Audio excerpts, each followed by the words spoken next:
I want to just introduce who we've got on the panel today. A few of them you guys don't even need any introductions, but we've obviously got Blacktop Devil and Mrs. Devil, the newlyweds. What's happening, y'all? Hey, what's up? What's up, guys? Things good. All right. We've got the Bearded Bobber. Bearded, are you at work today by chance? I know that you're usually working up in the tattoo shop, getting ready to tat up a titty. Tat up a titty. I'm at a backup spot. I'm good. I'm chill. Okay. Well, if any boobs come through, man, put them on camera and we will put them on live on YouTube. Guest boob. Guest boob. Guest boob. Speaking of guest boobs, Iron Cross Racing in the house. What's up, buddy? What's up? How you guys all doing? My man from San Antonio lives right down the street. Represent. And then, of course, represent. And then without further ado, of course, we have Mr. Adam Sandoval joining the LiveCast for the very first time. Adam, thank you for joining. Well, thanks for having me on, man. I'm excited to be on here sharing some words with you boys, and ladies, of course. Absolutely, man. Adam, tell people, where are you right now and where are you headed? Right now, I'm in Oklahoma City. I am actually sitting in the dining room of, if you've seen any of the stuff on Cat House, it's in Eureka Springs. It's this really cool, trendy bar that's like built into the side of a mountain in this old historic town. Was I think at one time an actual Cat House. Well, I'm with the owner at his house right now. We're flying out to Miami in the morning for a few business meetings. Nice, flying out to Miami. So anybody out there in Miami, man, if you see a plane going overhead, it just might be Adam and Jeff from the Cat House. It was Jeff, yeah. Mm-hmm. Jeff and the real boss, which is Jeff's wife, from what I hear. Angela, yeah, Angela really is the boss, but Jeff, he gets to, he sits in front of the Cat House, and he's more the muscle. She's the brains. It's a good combination. Okay, so let's get into the first question. When it comes to you and Miss Ashley, who's the muscle and who's the brains? Ashley is the muscle and the brains. Good answer. Yeah, man. yeah, Good absolutely, answer. Without question. Very cool. All right, you taught me how to doing all kinds of stupid stuff. We all need somebody like that, man. Definitely. Yeah, that's right. Absolutely. Definitely do. All right, so we're gonna get Adam's time today for just a little bit of time. We appreciate him coming on. We've got a few questions for him. I'm just going to shoot straight out of the gate. I'm going to ask you a quick question, Adam. You might have never got this one before, and I know you talk to a lot of people, so I'm going to test you a little bit. So Sandoval, is that an Irish name? Negative. No, it's definitely not an Irish name. No, it's Hispanic. So okay. It's Mexican. My father's half Mexican. My grandfather's 100%, and I'm 1/4. So it's actually pronounced like Sandoval. Yeah, but I say it like a white guy from Wisconsin, so I say Sandoval. Of course. All right. I don't have the good heritage, but it's in there a little bit, 25%, I guess. Yeah, so you got to have some Indian blood in there somewhere. Yeah, well, yeah, maybe, I guess. I don't know. Yeah, Mexican is just Spanish and Indian mix, man. It's from what I've heard. There you go. You got a little bit in there somewhere somehow. All right, cool. Yeah. All right, guys, I know some of you have questions. Feel free to pipe up and ask away. But I am going to ask Adam to just go into a little bit something here. A lot of us were at Bring It Home. It was absolutely incredible. Some of us, it was the second year, maybe even the third year. To me, it was kind of bittersweet breaking it with you guys because, yes, we broke the record. But then when we all came back home, we're like, well, damn. We kind of want to go back and try it again. Like now that the record was broken, what's going to happen now? So right. I'm sure you've been asked that a million times. What do you think? What thoughts are kicking around? We're working right now pretty diligently on the schedule. We're going to do an anniversary party every year. We're just working on how to get it worthy of the crowd, how to get it worthy of the people that actually showed up and the people that will continue to show up year after year. So, we got to have some pretty killer acts. We got to have some pretty killer bands.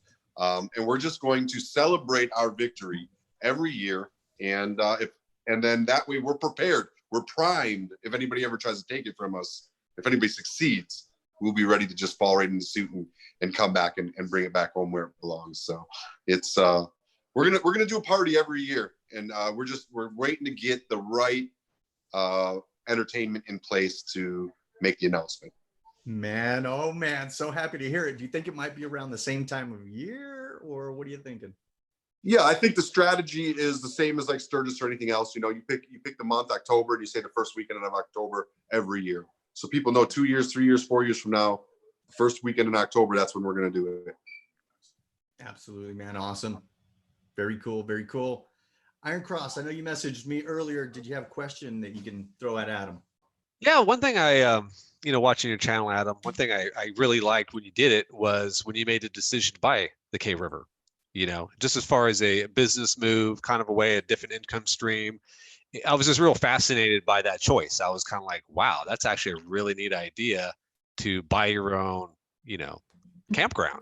And then all the stuff that you're able to do with it. I mean, you're able to go in so many different directions, and you're kind of watching you kind of have all those different ideas come to fruition, helping vets, having these rallies, having get-togethers, having groups come in, having the leaders kind of do events there. I mean, how's it kind of going for you with K River in itself, and just, are you having fun with it? I mean, is it enjoyable?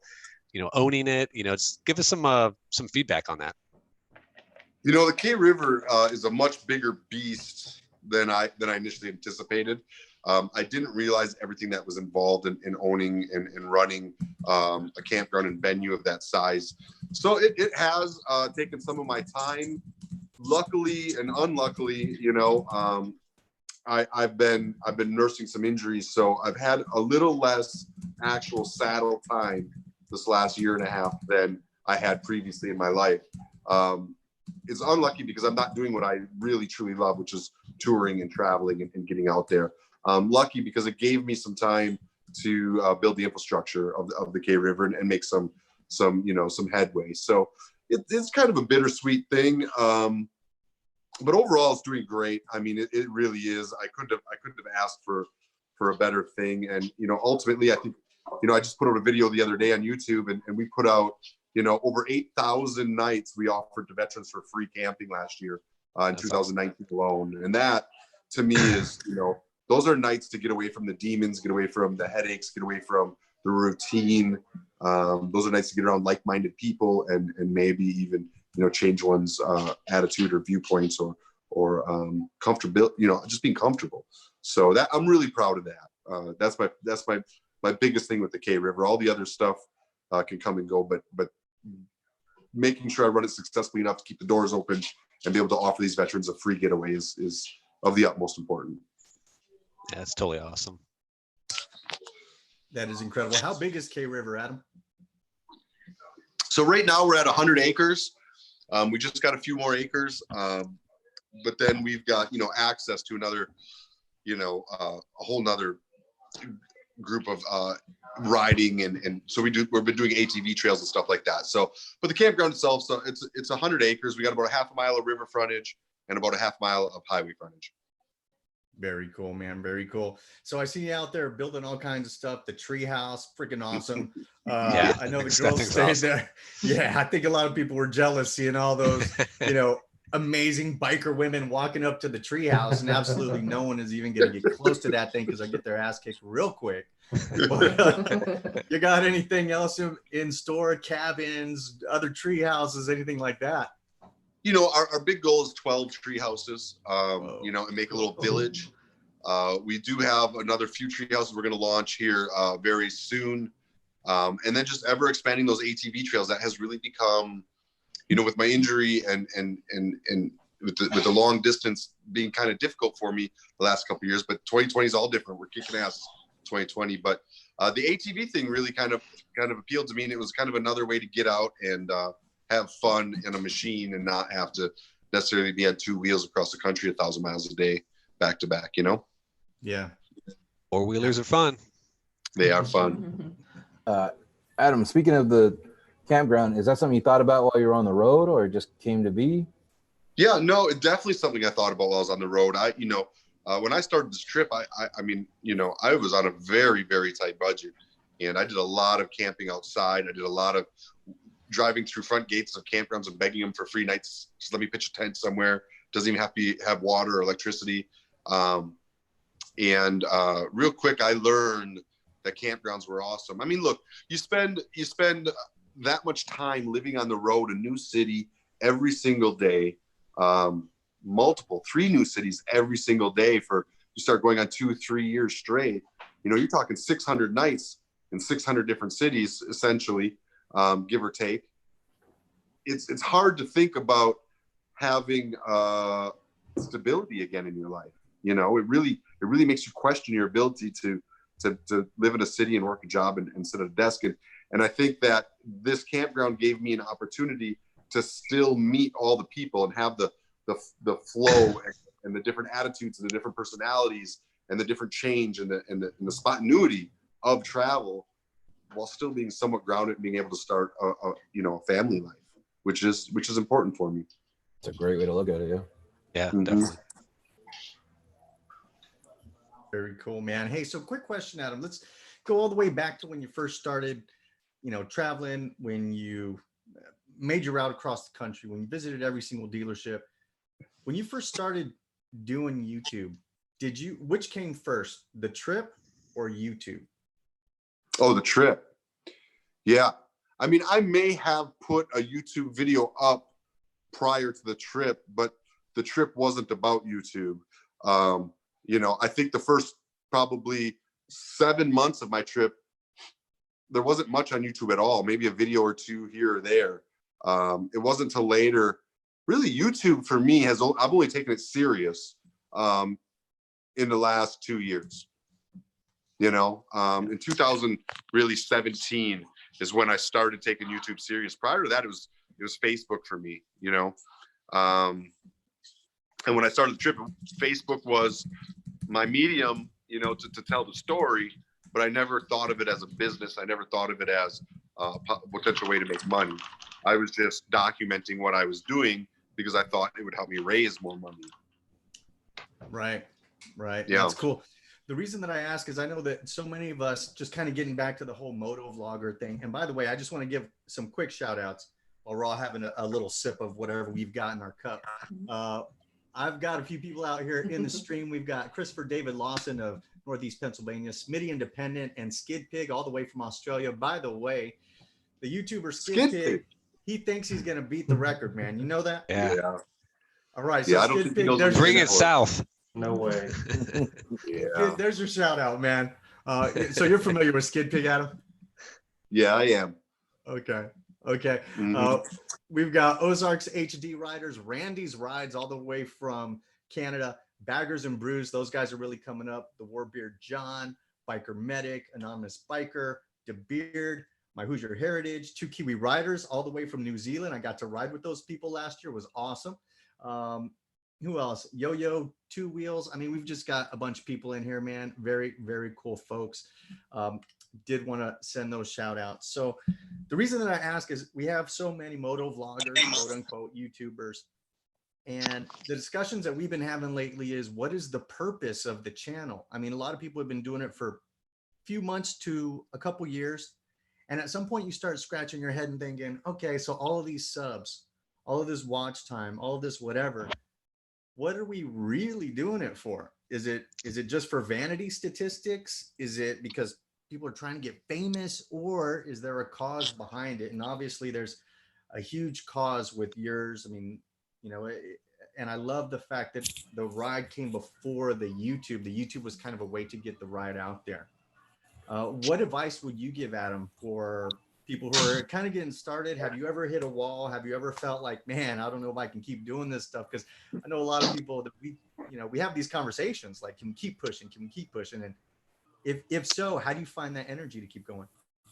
I'm gonna go real cheesy with you and just be like, it's a lot like riding. You can ride for multiple different reasons. And you can ride for the camaraderie, you can ride for the friends, you can ride for the image, you can ride for the cause, you can ride for a lot of different things. And I look at YouTube kind of the same way. I've started some guys out in YouTube and they've chosen, their own paths. And I've tried to stay true to my path. I don't know that I'm in any position to tell anybody what's right or wrong. All I know is mine came organically. I had a mission, and I wanted to do as good as I could with that mission. And social media became the easiest way to spread that message. And then it turned into a business, and it turned into something where, listen, I can actually make a living, share with people amazing roads, riding, equipment, everything else, and I can use all that momentum to create awareness and help other people. And that became my oops, sorry, did I lose you? Okay. No, we got you, man. Nope, you're here. So that became my motive and my mission. And there's plenty of times I wanted to quit YouTube. I mean, I think John Maxwell just put something out the other day where he's like, dude, I just don't know where I'm going, and this is overwhelming. And I think we all go through that.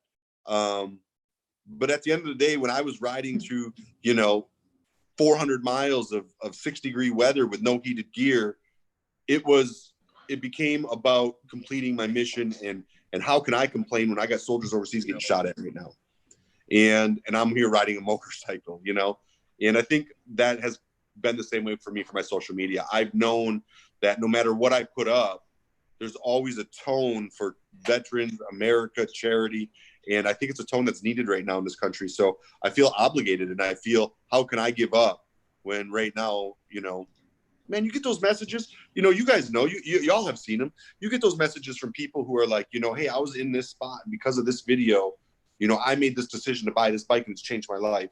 Or I was in this spot, and because of this video, I decided to get out and get in the community to change my life. When you get messages like that, all those nasty and ugly ones that people love to type on the internet become irrelevant. And, those moments that you touch somebody and you help somebody while people are saying you're being vain, I mean, it makes it pretty hard to listen to the people calling you vain. You know what I mean? It becomes more about helping the people that you are touching. I love that. I mean, it's almost like you have to have something. I don't want to use the higher power thing, but maybe a higher purpose, a cause that, of course, says, you know what? I don't want to just sit here when I could be helping. I could be doing something. Yeah, maybe I don't feel like it today. Maybe I don't feel like doing the video, but there's something behind that just keeps driving you and keeps pushing you. Sure. That's exactly right.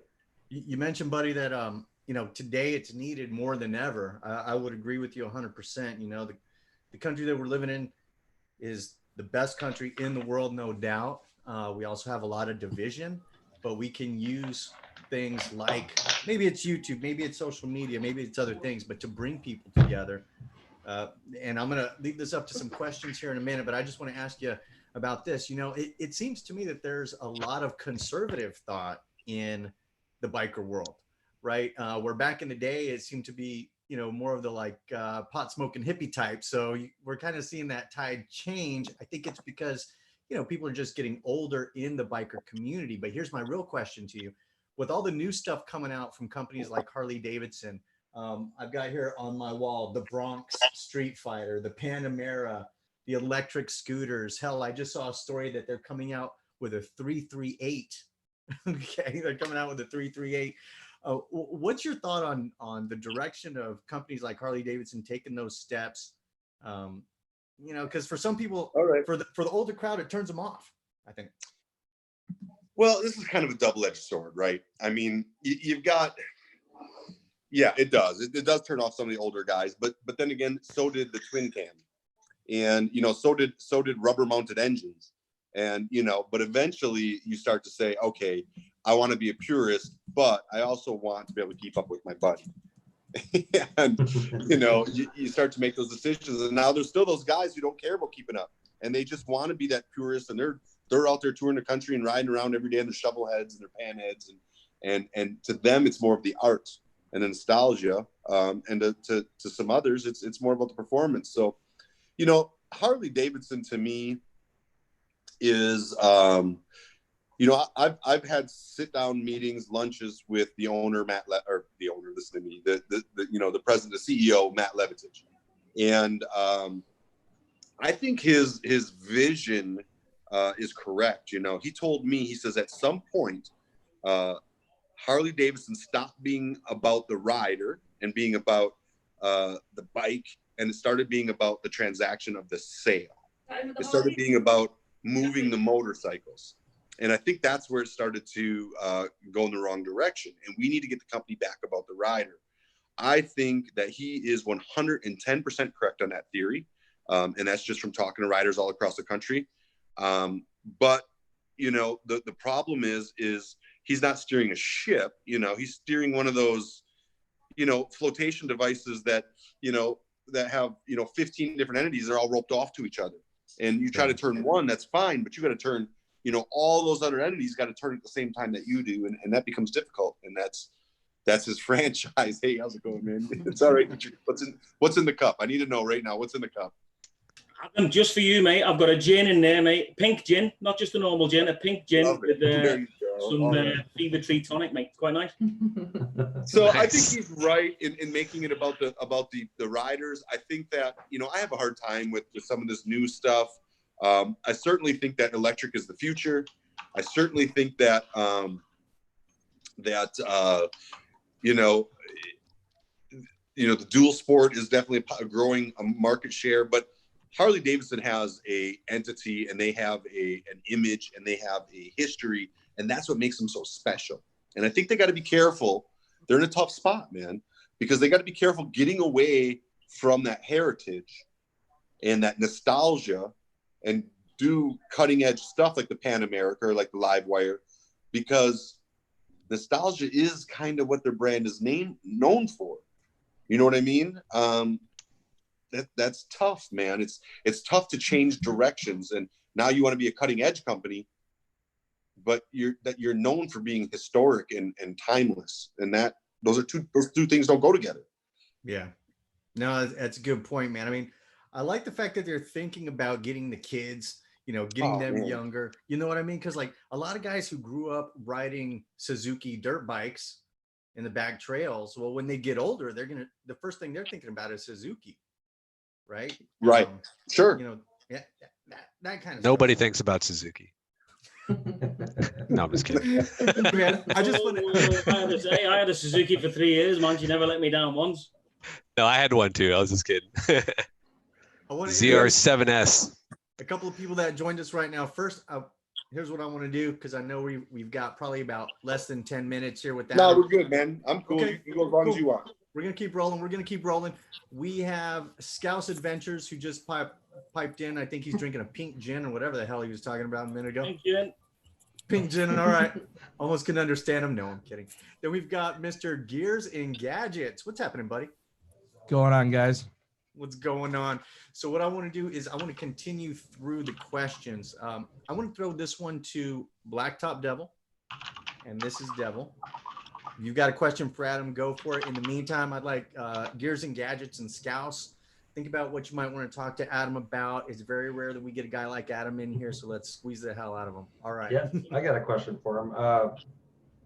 Your neck surgery, is that you still planning that? Yeah, man. You know, this is a sensitive thing for me, and you know, I'm a weirdo about surgeries, man. I just always have been since I was a kid. I just don't like people cutting me open and going into me. Mm-hmm. And you know, I get people that will text me about it, and I'm just like, you know, bro, I just don't want to talk about it, right? Yeah. But for you guys, I'm going to talk about it because, you know, we're gonna talk about it. But the reality is, I just had my shoulder surgery, and I'm just feeling good enough to where I think I can ride. I actually have a meeting Tuesday with my doctor, and I hope to get cleared to ride. But then I got less than a month, and I'm back in surgery for my neck. Yeah, they're doing a double fusion. The good news is that's more of a bone thing. They just put some screws in some bones. And so they say 6 weeks, I'll be ready to roll. So, you know, my first trip, I plan on being back on the road for Arizona biking. Awesome. That's good news. That you know, 6 weeks, it's not terrible. So not as bad as the shoulder, man. I'm 9 weeks into the shoulder, and I'm just like, man, I could probably get on a bike. Can I go to the grocery store on my bike? I can pick up, you know, just let me do something. We did get a question from the two Kiwi riders. They are from Dunedin, New Zealand, a husband and wife team. They both ride. Dude, she can ride like a mother. But anyway, here's the question for Adam. To what or whom do you attribute your sense of generosity? And it seems like an easy question on the surface, but I mean, it's pretty deep. Like, yeah, what would make a guy like you get so much into giving? Well, first of all, I'll tell you, once you start doing it and you do it for the right reasons, it becomes very addictive. You know, I know people, you know, that will use giving as a front to try to become famous, or a front to try and get ahead in life, or a front to try to use something. But at the end of the day, man, it's got to come from the heart, and it's got to mean something. You know, for me, my teens and 20s, I was a train wreck, man. And, you know, I think all of us say that, but I mean, I really, truly was. And my mother's a saint for putting up with me. And, you know, I didn't join the military, and temptations, distractions, poor choices, these things kept me from it. And in my 30s, you know, I had buddies coming home, buddies retiring, buddies who didn't come home. And I really realized that I wasn't there for my country. I was being very selfish. And so I decided I was going to try to come up with a way to give back. And, you know, it started out just as pillow talk with me and my ex-wife. And, you know, she kind of blew it off. Yeah, whatever, someday, whatever, you know. And then when I got a divorce, man, I decided that, you know, when you have problems in life, you got two choices. You can either make the most of it or make the worst of it. Okay. Yeah, I just decided to make the most of it. And I said, you know what, everything I said I wanted to do, I'm just going to quit everything I'm doing right now, give up everything, and just start doing it. And I'm going to feel good for myself. And, you know, I got lucky, man. The karma came full circle for me. But, you know, it was a matter of feeling like I wasn't doing enough for my brothers and sisters. And that's how it started for me. Incredible, man. I've heard it said before, if you want to find yourself, give yourself up in service to others. You know, for sure. Without doubt, man. It does wonders. There are things that I have ridden through. There are deals that I have, you know, worked through. There are roads that, you know, I have ridden after being injured or being tired or being whatever, that I never would have done for myself. Never would have done for myself. But it's that message, like we talked earlier, man. You get that one inbox message from that one person who says, you know what, you touched my life, or you touched my dad's life, or you touched my grandfather's life, or you touched my brother's life. Man, you get a couple of those things, dude, and you feel guilty not continuing to push forward. Yeah, man. And I don't know if it was you, Adam. I think you might have said it on one of your videos, but, you know, when you give to people, in a way, like a part of it can be a selfish piece, because it does so much for you and it does so much for your soul to 100%. Do that for other people. Yeah. I say there's two types of people in charity. There's the selfish and there's the very selfish. The selfish are helping people because it makes them feel good. Like, it makes me feel good when I can sit back and be like, you know what, last month we stroked a check for $50,000 to some people that needed it. Wow. That makes me feel good. That's selfish. I mean, if it didn't make me feel good, I probably wouldn't be doing it. And you know, that's just reality. And then there's people who tell you that it's not selfish and that they're doing it because of other reasons. And those are the people you need to watch out for, because typically those are the very selfish. My experience. Mm-hmm. Absolutely, man. All right, cool. Let me give a quick little shout outs. A few people in the chat that are also asking questions. We have Open Road Vlogs. Good to see you out here, man. Meatball Rebel, he'll be going to Sturgis. Bluegrass Riders, Glide Arkansas. Glide Arkansas is a motorcycle cop who somebody told me that they saw him ride, and it seems like he's got a hinge in the middle of his bike, the way he was doing things on that thing. BD Rider out there, Tham's World, my man. Outback Outlaw from Australia again. Who else do we have? Rolling on down. We've got Roll Tide 530. He was big presence out there at K River. Who else do we have? We had JT Southern Fried out here. Don't want to miss a whole lot of people. I know you guys are out there chatting it up. All right. Let's see. We do have Baggers and Brews is asking Adam, what's next for your channel? You know, my channel is my channel's a funny thing, right?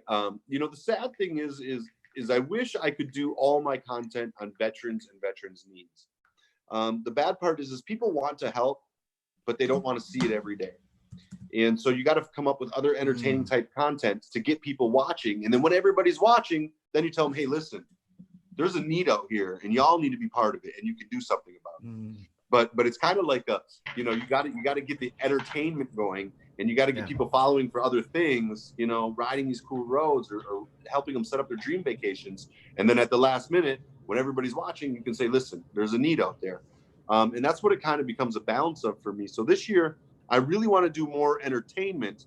And I've actually put together this will actually be the first place I'm announcing this.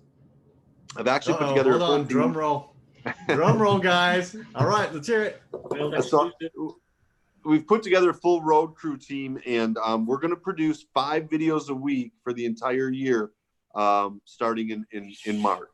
Whoa. So in March, we'll do 5 videos a week the entire year. We've got people that are willing to invest in quality, talented people to help me make that happen, because, you know, people are always like so quick to be like, you know, you don't work, but, you know, they don't understand the hours. I'm looking at Black Top Devil right now. I know he knows the hours that go into this stuff. Yeah. And it's, you know, you give up working for somebody else to work for yourself. And absolutely.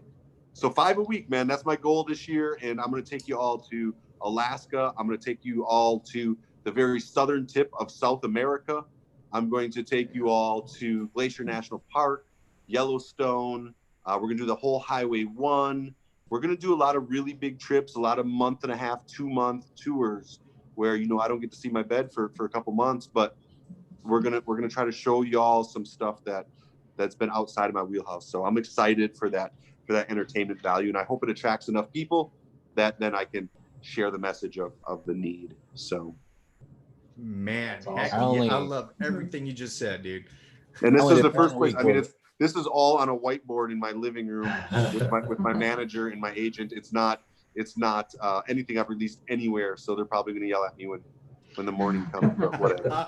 When I did Bring It Home, I did the week straight, and I only did 1 week, like what you're talking about, and that was enough work in its own. It's brutal, man. Wow, it's a lot of work. People don't understand it.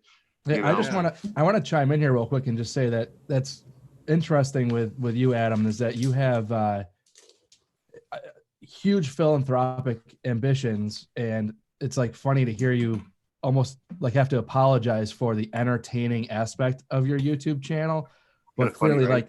It's crazy. But we have a panel here of a bunch of people that spend time putting these videos together. It takes a ton of time, but you know, it's like for you to do that, obviously the entertaining aspect of your channel, the more you grow, the more your reach is, and then the more you can kind of throw out that lure out there when it comes time to do these missions. So, I mean, there's nothing to feel, you know, like guilty about, like, yeah, I'm going to do the entertaining part. I mean, it's all part of it. You've freaking knocked that out of the park as far as figuring out like that perfect balance, in my opinion. I sound like I'm kissing ass, but you've done a good job of doing it. So. Well, no, I mean, but thank you for recognizing it, because it is true. You know, there's times where it's like, you know, I almost feel guilty for trying to create a future for a family because I've done so much charity. It's like, because I've done so much charity, now I'm not allowed to earn a living. And that is a struggle that I deal with a lot. And I can see how somebody who gets into this world, if they don't keep the right mindset, and frankly have the right people around them to help them keep the right mindset, you know, you could mess that up real quick. You know, it's a delicate balance. You know, some people are like, you know, you shouldn't be able to make any money if you do charity. But I'm like, if I can't eat, how can I help anybody? You know, your story of traveling the country and you know, going dealer to dealer and, you know, eating crap out of cans, like if people expect you to do that for the rest of your life, I mean, that's obnoxious. So, I mean, if you can earn a living, there's no reason you can't earn a good living and have the majority of what you do still go towards some sort of aspect of charity. I mean, you can have both. And I think that the larger that you get, the more you're going to have people that accuse you of like malice. And it's a mental thing that I would imagine you probably struggle with quite a bit, but I mean, obviously, yeah, I could imagine it's got to be a nightmare. I mean, I mean, a ton of respect for just the whole thing in general. So, well, thank you, man. And you know, you just got to remember, you know, I just keep it all separate, and that's what means the most to me. So, you know, when I go out and do a charity ride, I give 100%. You know what I mean? I don't take any money out of the charity.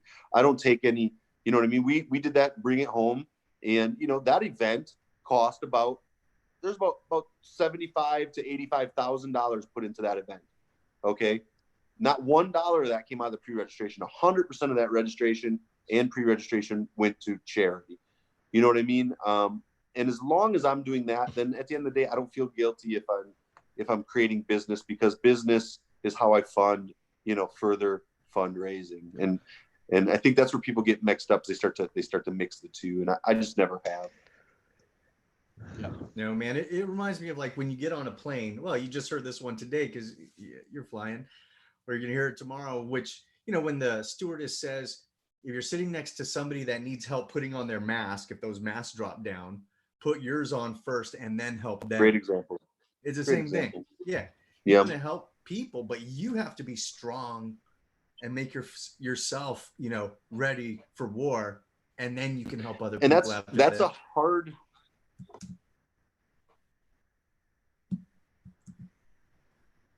Oh, I think we lost you there, Adam. I think you froze up a little bit. That happened a little bit earlier. We're gonna wait and see. Good shot, though. Yeah, man, I was just getting rolling. We're gonna see if Adam pops back on. You never know what happens, man. Anyway, whistle some background music. Well, let's talk amongst yourselves. It was just way too much for him to handle. He said, "Fuck it." We just witnessed Adam Sandoval quit YouTube. He said, "Fuck it." Oh, He man. didn't rage. He rage quit. Rage quit. What? His channel's deleted. What the hell? I think he might have popped off. Yeah. We'll Pop see smoke. what happens. We'll see if Pop and he's able to smoke. pop back on. He did say earlier that he was gonna be able to be on for about 30. He's given us 40, so I mean he's gone well over his time. Hopefully he can jump back on, but if not, man, he is traveling. Dude, what a hoot it was to have Adam in on here. Let's see if we'll see if he pops. I was back in. messaging Roll Tide on the side chat, and I'm like, I'm just thinking about us being at Roll Tide's tent, sitting there next to the stage and everything, just bringing it all back. Me being sloppy drunk. I remember that. That was an absolute blast, man. Hey, let me give some shout outs to the people out here in the chat again. We've got a few more people who have joined in. Jefferson Foreman, haven't seen you here before, buddy. I appreciate it. He says the format's great, very good.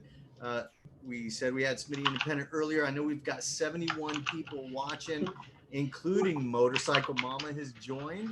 We'll see if any of the other Mama Mafia people join in. By the way, if you guys haven't seen, number one, the 5 Dirty Bikers, they have a great podcast going on. They've also got, who do we have? Stevie TV was in the house. I saw him out there on the side chats.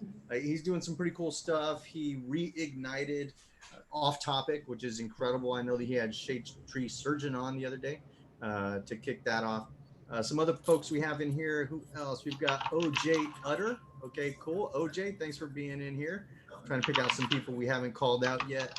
We did say Burnt Up Wood Burnings. Who else?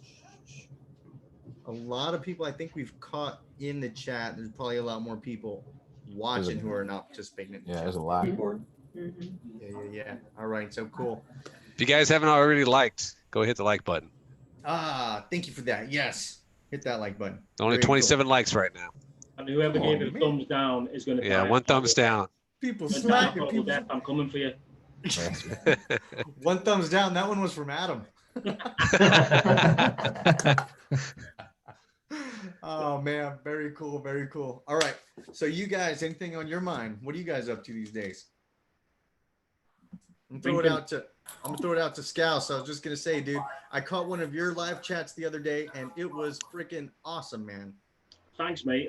You know what? I was just sat there the other day, like last week, thinking you don't really see many people like promoting the sort of smaller channels. I mean, I'm tiny compared to other people, but I thought, well, why not run a live stream where I showcase other channels while getting them on as well, and doing the sort of what we're doing now, but ping their channels on, and it was well received, mate. Everybody that watched it was like you just said, they were I had a great time doing it, and everybody that watching it had a great time. So I think I might start doing that on a regular thing, man, just because it was good, and I enjoyed it, really did. So we'll see if we can make it a regular thing. Obviously with work and stuff like that, it's a bit of a and drinking pink gin all the time is a bit time consuming, but yeah. So I can't really do much, mate. I can't really do much with the snow. There he is. I've got to do that type of stuff to get back into it, if you know what I mean. Pink gin. Where are you getting pink gin? So it's imported from the UK. Yep. My parents sent it over. Don't knock it till you've tried it, man. It's the business. I don't judge, man. Don't hate on the pink gin. We don't Exactly. judge these I'll days. send you a bottle down to the K River. Do that. Send them to the K River with a pink gin. Adam, thanks for joining back on, bud. Yeah, man. Sorry about that, brother. Hey, that's all good, man. That's all good. So we were getting into a great conversation. I think where we last left off was talking about how you have to make yourself strong before you can help other people. And some people just might not understand that. You know, they just want to take more. And, you know, I know you're so busy. You probably say yes to a lot of things. Have you ever felt like you've said yes to more things than you should have? And oh my God, all the time. How do you walk yourself back? Because you are a given person. People also do, whether you like it to hear it or not, people do look up to you in many ways. But to start saying no can be pretty challenging, I'm sure. Yeah, it's super tough, man. I mean, if you could see some of the messages, again, you know, it all goes back to social media. You see some of the messages that people send me where they want me to get involved or they want me to help. But I mean, they're heart touching. And yeah, it's impossible to do them all. And it becomes very, very, very difficult. One of the hardest things I have a hard time with personally is people wanting me to share their GoFundMes and people want me to share their different causes. And it's like, man, I literally probably get, and it's sad that there's this many out there, but I probably get over 100 a week. People that want me to share GoFundMes and share causes. And it's like, if I shared them all on my channel, nobody would watch my channel and I couldn't help anybody. So it becomes a very difficult. So, you know, basically now I've got a rule of thumb. And the fact is, if I can't go to the event or I'm not going to the event, then I don't share it. And there's a couple reasons for that. One, not because I don't care. A lot of times I'll donate myself and just not share, but because one, people see it and nobody reads anything. And then the next thing you know, they think I'm saying I'm going to be there. And then when I'm not there, I'm the bad guy for not showing up. And then of course, there is just the sheer volume. So for those two main reasons, you know, I only share, you know, causes that I know I'm going to be able to make it to participate in. So if anybody out there had a cause and I wasn't able to share it or be part of it, I apologize. I wish I could be at everyone. Yeah, absolutely. Well, I think go ahead. Well, I think at your level too, Adam, like a lot of those stuff that people are just sharing to you, I'd imagine if you post it and something happens on that end, it looks like you were also a part of it. So for sure, there's a liability aspect. Yeah, you got to protect your ass the whole way through, which sucks, but that's just the game we play nowadays. The world we live in, man.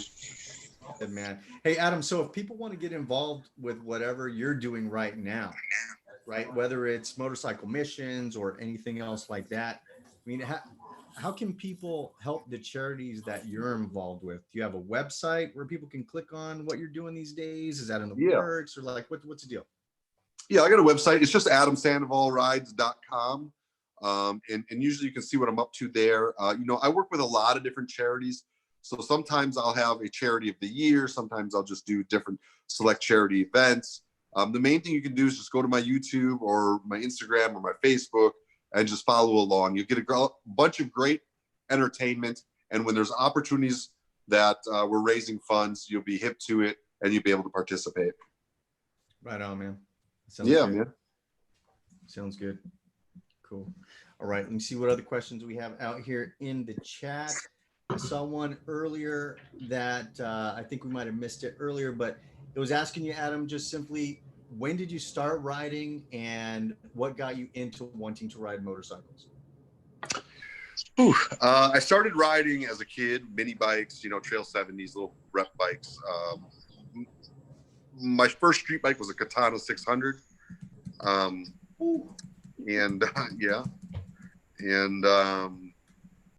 You know, I've just always loved the idea of rolling into a town that you've never been to before on two wheels and throwing a kickstand down and walking in and meeting people and feeling different culture. And that feeling of getting out and seeing the country on two wheels has just always been very attractive to me. He's my uncle. I think my uncle really did it. You know, he would show up at the family reunions and he'd come riding in from Lord knows what state, and he'd be all road beaten, and you know, he'd have his wife on the back, and the whole family would be like, "Oh, that's Uncle Wayne, man," you know, and you know, Uncle Wayne, you know, he's a biker and he's in this and he's in that, and just the drifter mentality, and it caught my eye at a young age, and I just, I always said someday I want to tour around on a motorcycle. Never in my wildest dreams would have I thought that I'd get to do as much touring as I have. I'm very blessed. Man, oh man. And how was the family? Were they supportive of it when you first started riding? Yeah, man, my family's behind me. Yeah, for sure. That's awesome. Mm-hmm. Yeah, for sure, without question. Very cool, man. You talk about going to a town you don't know and just going to a pub or a bar or something. That's one of the favorite things we like about road trips is, it's an unfamiliar place and you get to meet the locals and it's just fun. Mm-hmm. And that's kind of what drives me to do the longer trips too. For sure. Yeah. Especially if you do them in a smaller group, right? I mean, you and four of your buddies roll into a bar, you might meet a few people. You roll into a bar by yourself or just you and your woman, more people are going to be more interested in approaching you, seeing what's going on, getting to know you. The smaller the posse, the more people you meet, Yeah, there's a lot of truth to that. Yeah. Cool. All right, man. Well, I think we're getting ready to just about go ahead. Scouse, you got one. I've got to take this opportunity. Right, clearly, Adam, mate, I've been following you for quite some time, mate, on YouTube. And as a serving British soldier, mate, I'd like to say thanks very much for everything you do, not just for the American soldiers and your military, but everything you do for everybody across the world, military-wise, because the stuff that you do, mate, gives other people ideas to do the same sort of thing, and it helps the military across the world, the good side of military, not the other, the sandy side. But everything you do, mate, I appreciate it, and especially living in Canada, so close to the States, it's only around the corner. I thank you for everything you do, mate, as well. And if I don't get that chance to say to you live, face to face, mate, I don't think I ever would, unless I can meet you join you on your ride in the Glacier National Park next year. That's the only probably chance I'll ever get. Come on, man. Come join me. Goal this year is to produce more content and to video every day and to show the nitty, the gritty, the road, the people that are with me, the people that show up. That's my goal this year, man. So I think everybody would be real lucky to have you come out and be part of that. So you just let me know, man. I'm always down for collaborating. I love to collaborate. I really, truly do, especially people that are like-minded with the right morals and the right goals. I think anything's possible. Yeah. Hey, Adam, I have a quick question for you, and it requires no commitment whatsoever. But there's a local shop here that builds quads, and I've done some content with this dude that he builds these quads and stuff. But he wants to auction off a bike for charity for soldiers, and Martha McSally here, she signed it. It was like this whole thing that he built. And he knows nothing about YouTube. And I was like, who would know possible information about like a company or a charity that could put a bike up for auction and that this guy doesn't get hosed out of some, I'm kind of looking at this like maybe you would know the right people to maybe connect the dots on that. So I'm not asking for any like commitment whatsoever, but just an idea of like, if anybody out there, I'm actually gonna put this out to anybody, knows of like a way that you can auction off a bike to maximize the dollars that go to veterans. I'm looking for that kind of advice or help. So anybody out there, if I could help, would be kind of cool. Cool. Right on. Adam, you know anybody in that world? Oh, he left. Yeah, I'm certainly not trying to come off like I need his help for anything other than maybe telling this guy, hey, look into this service, they can auction, they can do this stuff. I'm still here. Can you not hear me? You can't hear me? Now we can. Yeah, you bet. Okay. Yeah, I'm still here. All right, cool. So my thought is this. I mean, listen, people do charity for different reasons. And if his reason is to use a motorcycle that he has that he doesn't mind not making any money off of, and he wants to help people with it, there are a million ways he can do that. And I would be more than happy to help someone who has that motivation to do just that. But at the end of the day, what I always remind myself is that the amount of money that I raised this year, which was really my lowest year since I think 2015. I only donated just a little over $70,000 to charity this year. That that is a drop in the bucket compared to the amount of money that was raised and the amount of charity that has happened because of the inspiration of the videos and the inspiration of the reach, right? So, you know, people will be doing charity years from now from things that they were inspired from in just this very, this very podcast. So, you know, if that's his true desire is to help people, man, I can help him put together a really good plan that creates a ton of exposure for the need for help and can generate tons of money. And, you know, maybe it's not about raffling off the bike, but maybe it's about using the bike to find a veteran that really needs it and sharing it all online and having millions of people see that. And those people going out and doing their own things and raising money, you know, it's just sometimes you gotta think outside that box, because that whole buy a ticket for a bike thing, man, every rally you go to, it's there, it gets stagnant, you know? Well, the reason why I thought this was the reason I thought this was special is it was a bike that was signed by Martha McSally and John McCain's son that was at the unveiling of a local VFW here. It was actually the VFW that John McCain belonged to. So it was kind of like a unique thing. And I'm thinking like with this guy, I'm like, dude, I would hate to see this guy like take this bike to a local thing and find out like it went for like 15 grand or, you know what I mean? Like to me, it just seems like, I was just looking at this in this guy's shop and I'm like, fuck, man, it seems like this should be like a bigger deal than what it is. Sure. But the local game is without that exposure. So again, I'm not asking for your exposure. That's not what the intent was here. I'm literally just saying like, is there a path to go to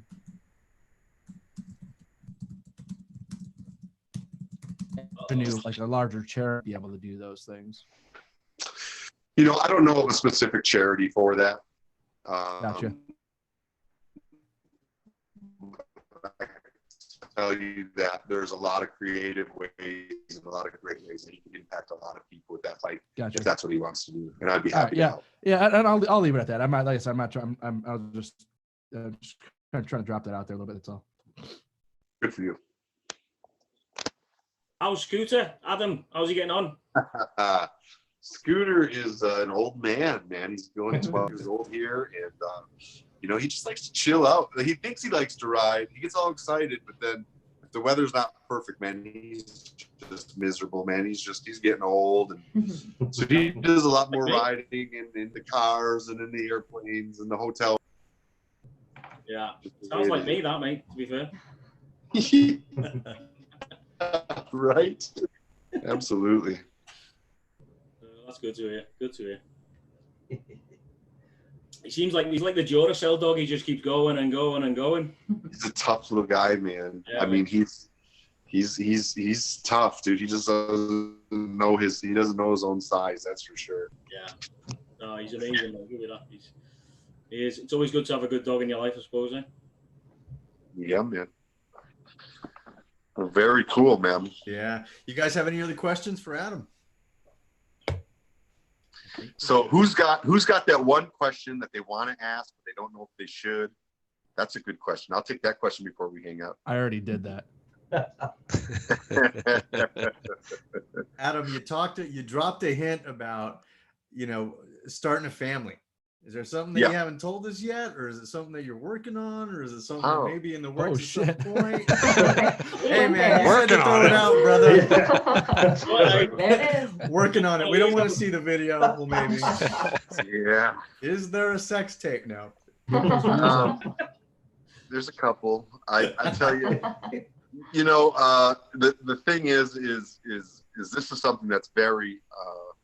People are very adamant about on my social media. People are always telling me to marry and propose and rings and this and that. And I've always, to be honest, found it a little awkward. I'm like, you know, that's a very personal thing.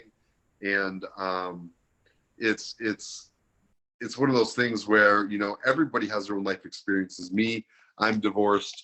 She's divorced, you know, so we've both been through the circuit. And, you know, we're happy, man. We're happy dating.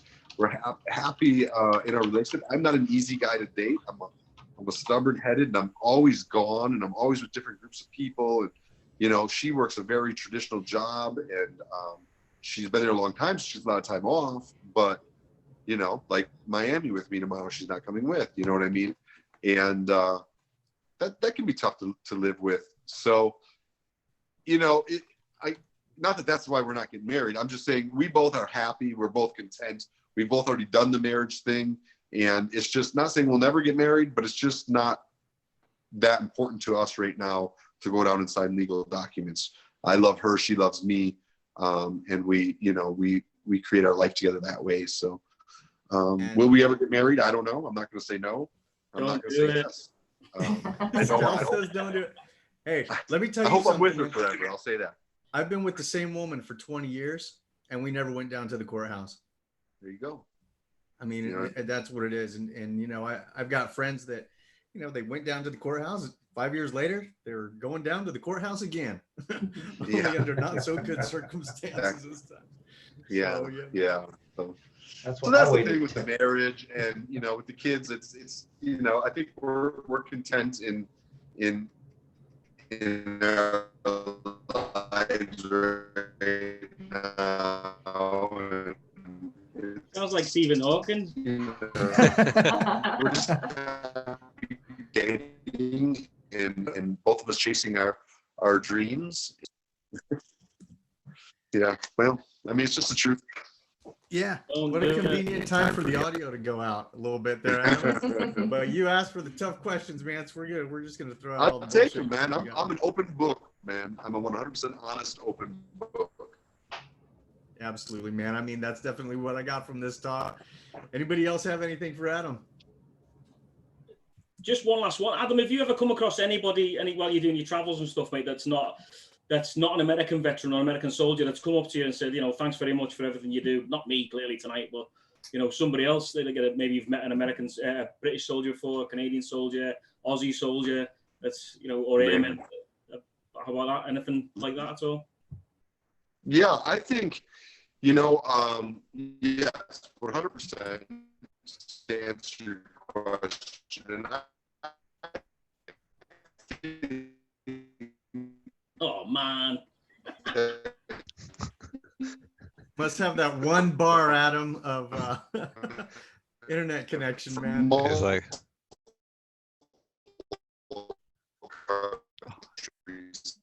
and I think that is one of the most important things about is that. Did I freeze again? Yeah. Oh man. We can hear you now. We heard you when you said that's the most important thing. I was like, oh, what did you think? And nothing before that. Yeah, well, you know, just listen, there's a lot more of us who haven't served than have. So, you know, creating the awareness to those that haven't served and getting them to think, you know, about serving those who did is probably my most important work. You know, helping those who served is important, but getting the people who didn't serve to come together and use their time and use their energy to give back to the people who gave up years of their lives for our freedoms, I think is probably some of my most important undertones. And, you know, like I said, you know, and I really love the fact that y'all tuned into the fact that, you know, it's kind of sad that you kind of got to apologize in some ways. But, you know, I try to keep it entertaining, but I just always try to keep that undertone of use it to help somebody else, man. And that's what I hope to do the rest of my life. Yeah. And like I say, man, as an Army guy, I appreciate everything you do, mate, regardless. Well, thank you. And I appreciate you giving up time in your life for your country. I mean, it's a very noble thing, man. It's something I'll envy for the rest of my life.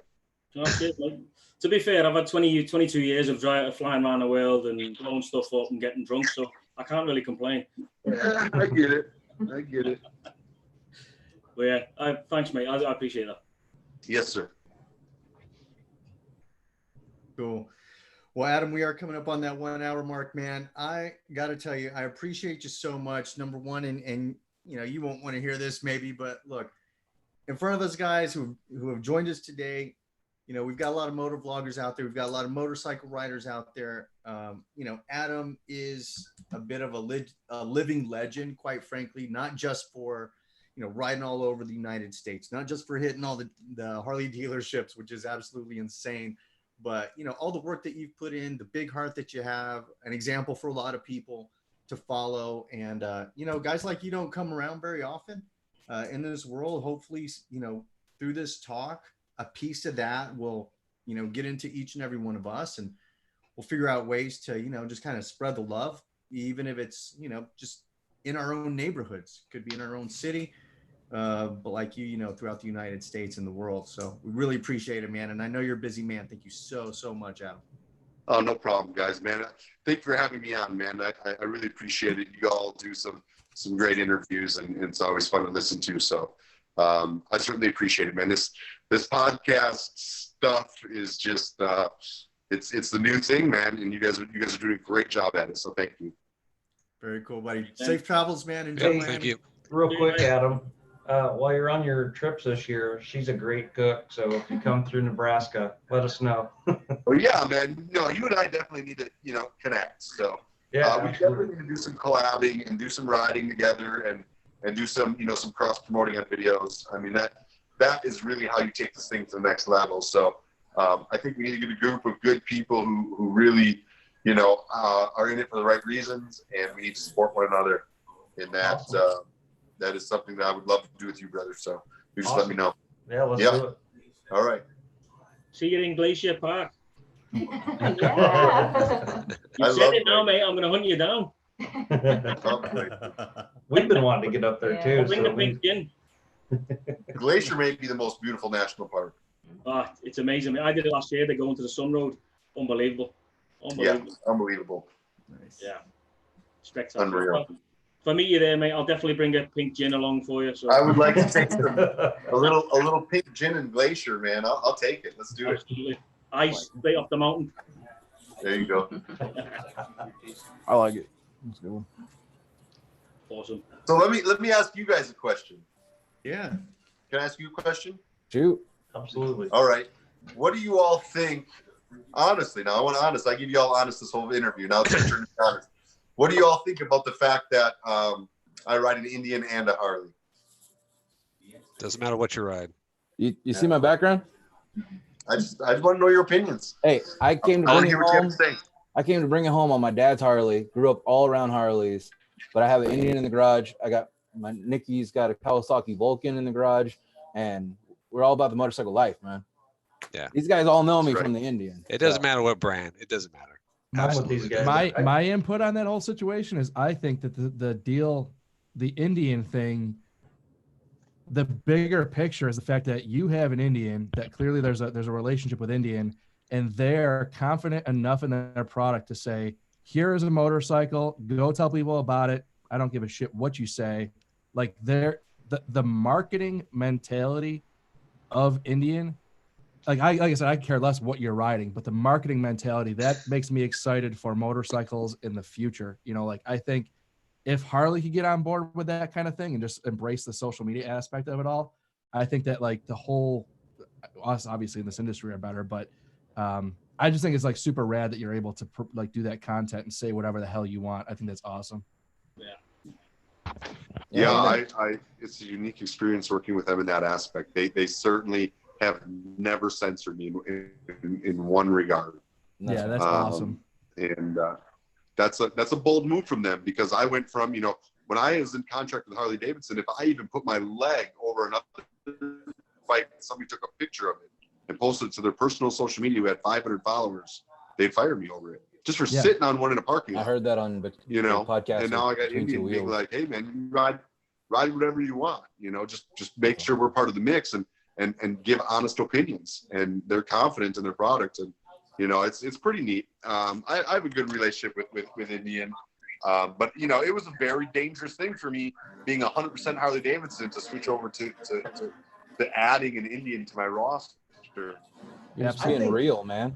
Yeah, I think that as far as like YouTube comments and stuff go, I think the people that are mad about writing. I just always like to hear people's input. Yeah. Yeah, I think like the comments, you always get the people that are like Harley only. I think there's a lot less of those people than comes across in the comments. You know what the ones that bugged me the most when you're talking about comments is after he did Bring It Home, Adam, and everybody was like, oh, Harley just did this and you're doing this with all these dealers, and then you're gonna shit on them with Indian. Like, you guys not been watching his channel for the last Exactly. year? Like, Yeah. I mean, Harley gave you absolutely no support throughout the entire. Yeah, that was just horrible what they did. Mate, Okay, you know what? so It all makes sense. now that Yeah, you brought it up, it was the biggest FU you could give Harley-Davidson when they dropped you, mate. So Right on, absolutely. Well, even then it was a mild like frick you, because he's still like, I love your bikes. So yeah, exactly. But Indian Right. stepped And up nobody you know, gets that. My biggest gripe with the whole thing is, so I understand Adam actually said in one of his live streams, I think, about how Harley can't really support it because it was a Paris Harley event, and if they support the one dealer, you know, they're kind of playing favorites, and like that all makes sense. What doesn't make sense to me was Harley put out basically the same thing as like what YouTube does, like their year-end video. Harley put out a year-end video, and then there was no mention of Bring It Home, which in my opinion, and I think most Stephen Hawking moment. Yeah. significant Harley of the year, and like in their marketing material, they just like it never even happened. And I don't know, I think that's pretty crazy that There's a reason for that, though. There's a reason for that. There's a reason they didn't put it in their year-end marketing material. We're all ears. I'm interested. Elaborate. we can leave it at that. I got you. Well, didn't they make a video and then I think Yes. Adam, a lot of your supporters were like, "What the hell? You guys had nothing to do with this," and then they took it down. Am I wrong Yes. on that? Oh, I didn't even Yeah. know that. I thought so. Yeah, it was like 3 hours. It was on the internet for 3 hours. Harley produced the video. So, unbeknownst to me, Corporate Harley showed up at the World Record Parade. I didn't even know they were there. They just showed up. And they showed up with a film crew and a brand new Road King and a drone, and they filmed an entire commercial about Jeez. about breaking the world record, but didn't include me or the local Harley-Davidson dealership, and didn't even talk to us. Just filmed it and edited it. I never even got to see it. By the time it got to me, they had already pulled it. They only had it on the internet for 3 hours. You didn't notice Matt Levitt. You didn't notice Matt Levatich on the pre-registration roll there. That's just that just sums how it looked. And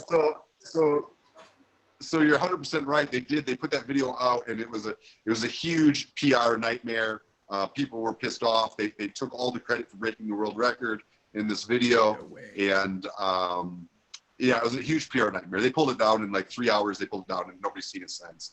I never even. So they weren't going to touch that beast again in their year end. You know what I mean? They were just like, well, whatever. And you know, the whole dealership thing is kind of a cop out, man. I mean, Corporate Harley works with dealers on every major rally in the country. Corporate Harley works with dealers when they're bringing in mass amounts of people. Corporate Harley works with dealers all the time. Yeah, you're right. Because when I did my LiveWire test ride here, I did my video here, and they had Corporate Harley, and the next day there was a video on Harley-Davidson's website at Harley-Davidson in Scottsdale of the event that I was at, filming from just that demo ride. So you're right, they do work with those dealers to do those all the time, man. That's a cop out. That's an excuse. Yeah, fair enough. You know, the bottom line was there was you know, I was told when I left them that if I left them that I would, you know, and not that I left them. I mean, technically they fired me, right? I mean, they said you've got a shoulder injury and you can't ride 1,000 miles a day, 5 days straight, so you can't execute your obligations to the contract, and so therefore we're going to let you go. Absolutely. But we're letting you go. But know this: if you go to any other brand, you're going to get crucified by all the riders. So you pretty much still have to make content for us. We're just not paying you anymore, right? Yeah, I mean, that's insane. Wow. That was a legit, honest to God statement that was made to me. And you know, I said, well, you know, you gotta look at it, man. You know, I love Harley and I ride Harley, and I've done what I've done with Harley because Harley's always a piece of my soul. But you know, before I left on this trip, I had a Honda. You know what I mean? I had multiple other bikes. I had a CB750 Cafe Racer that I built from the ground up that was beautiful. You know, I had a lot of other bikes. I rode this Harley because I love the culture. And I'm like, you know. Can I ask you something on that, Adam? Yeah. No, you're saying they said you can't go anywhere else really because your fans are going to hate you. Did you actually think about anybody else when they did that? Or did that actually set the fire for you to go talk to somebody else? I had already had a year's worth of multiple other motorcycle brands reaching out to me, asking me to ride their bikes. I was in a contract with Harley and they wouldn't let me. So these companies that already reached out to me, asking me to do trips with them and to just share their bikes with the world. And I was unable to do that because if I was even seen with my leg over another motorcycle, Harley would have fired me. So, you know, I had those deals waiting for me for a year before they fired me. I just never took any of them or acted on them because I was in a contract. And it was the admirable thing to do. And, then when they said you're no longer in contract, I said, okay, that's fine. I said, I don't want to burn any bridges. I'm always going to try to feed my family and I'm going to try to share with people motorcycle culture because this is what I do. I'm not just going to fold up and go away because you guys aren't sponsoring me no more. Hell, I did 2 years of it on my own before you guys sponsored me and funded the whole thing. And that's why Indian is just crushing Harley in the world of like marketing intelligence. Cause I mean, I know, Adam, I know that you know, and I know that like Maxwell knows. I get like comments on my channel of people who are like, hey man, your videos on your heritage, that was dope. I went out and bought one. Did I personally encourage that? Like, well, my content helped. It sold the bike for Harley. And ultimately, Indian's smart enough to realize, hey, if we put Adam on a bike, he can say whatever the hell he wants. Somebody who's, before they drop, 25,000 plus on a bike, they're going to YouTube something about this bike. We want to have some content there. And there's no harm in Adam saying like, hey, here's the bike. I don't love the bars, but otherwise the bike is pretty awesome. Like, that's not going to shy somebody away from buying a bike. As a matter of fact, you talking about it in general is going to get them in the dealership to even look at the thing. So they're being super smart about it. Super smart, dude. They're being about the riders, which is really what Harley needs to do. Harley wants to, bring in like their answer to my, kind of division was, well, we can do the same thing. We're gonna get a bunch of interns and have them ride around the country just like you did and make videos. Yeah. But they botched that too. Those interns rode around for like 2 months, and then you never saw any of them ever again. And they were doing some kind of unique stuff. They just never got any sort of promotion. Those things. Well, you can't, even if you got the promotion, man. This is the motorcycle culture, dude. You got to earn your stripes. Right. You can't just come out of college and ride 10 miles. I laugh because, and I won't mention any names, but, I had a guy who had never ridden more than 100 miles in a day. And I took him on a trip around the country and, less than a year later, he was bashing on me because I have sponsors saying I'm corporate and how he's a real biker. And I'm like, Maxwell was telling me he told you that. He's online. Like, I'm a real biker. Adam's sponsored and corporate and this and that. And it's like, I remember riding home from that, 4,000 mile trip that I took you on, where I gave you a bike to ride. And I remember stopping 2 nights in a row on the way home on 100-mile days because the crosswinds were too heavy for you and you didn't want to ride. And I never gave you shit. I never gave you a hard time. I said, okay, let's stop. We'll get a room. I'll pay for it. You're okay. Don't worry about it. You're learning. That's okay. And then 6 months later, I'm no longer a real biker and you are. Damn. And and it's just like, it's crazy to me. Like, how do people come up with this shit? Like, I see it in other people's videos and I'm just like, oh, you're the biker now. And what a joke. Yeah, it's a joke, man. And people see, and I guess my point full circle back to that is the same thing with these interns. They're very talented and very good, but the biker community is critical. And you have got to earn your salt. And if you don't, you'll get people who follow you for the entertainment value, but you're never going to have that loyal, driven following. But that's the story that Harley could have and should have told is, hey, here's a bunch of college kids, watch them get into the culture and make those kids earn it and tell them, hey, look, you're going to go dealer to dealer. You're going to do the Sandoval tour around the country and you're going to earn your stripes. And we're going to tell the story about showing kind of how that whole thing works, that could have been We need to hire you for the marketing team, buddy.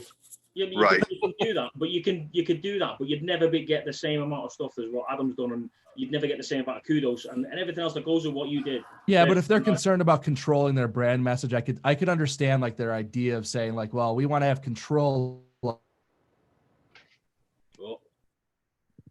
We got a message out here in the chat. Ooh, Ozarks HD Rider says Adam Sandoval needs to ride to every Harley-Davidson on an Indian now. I love this man.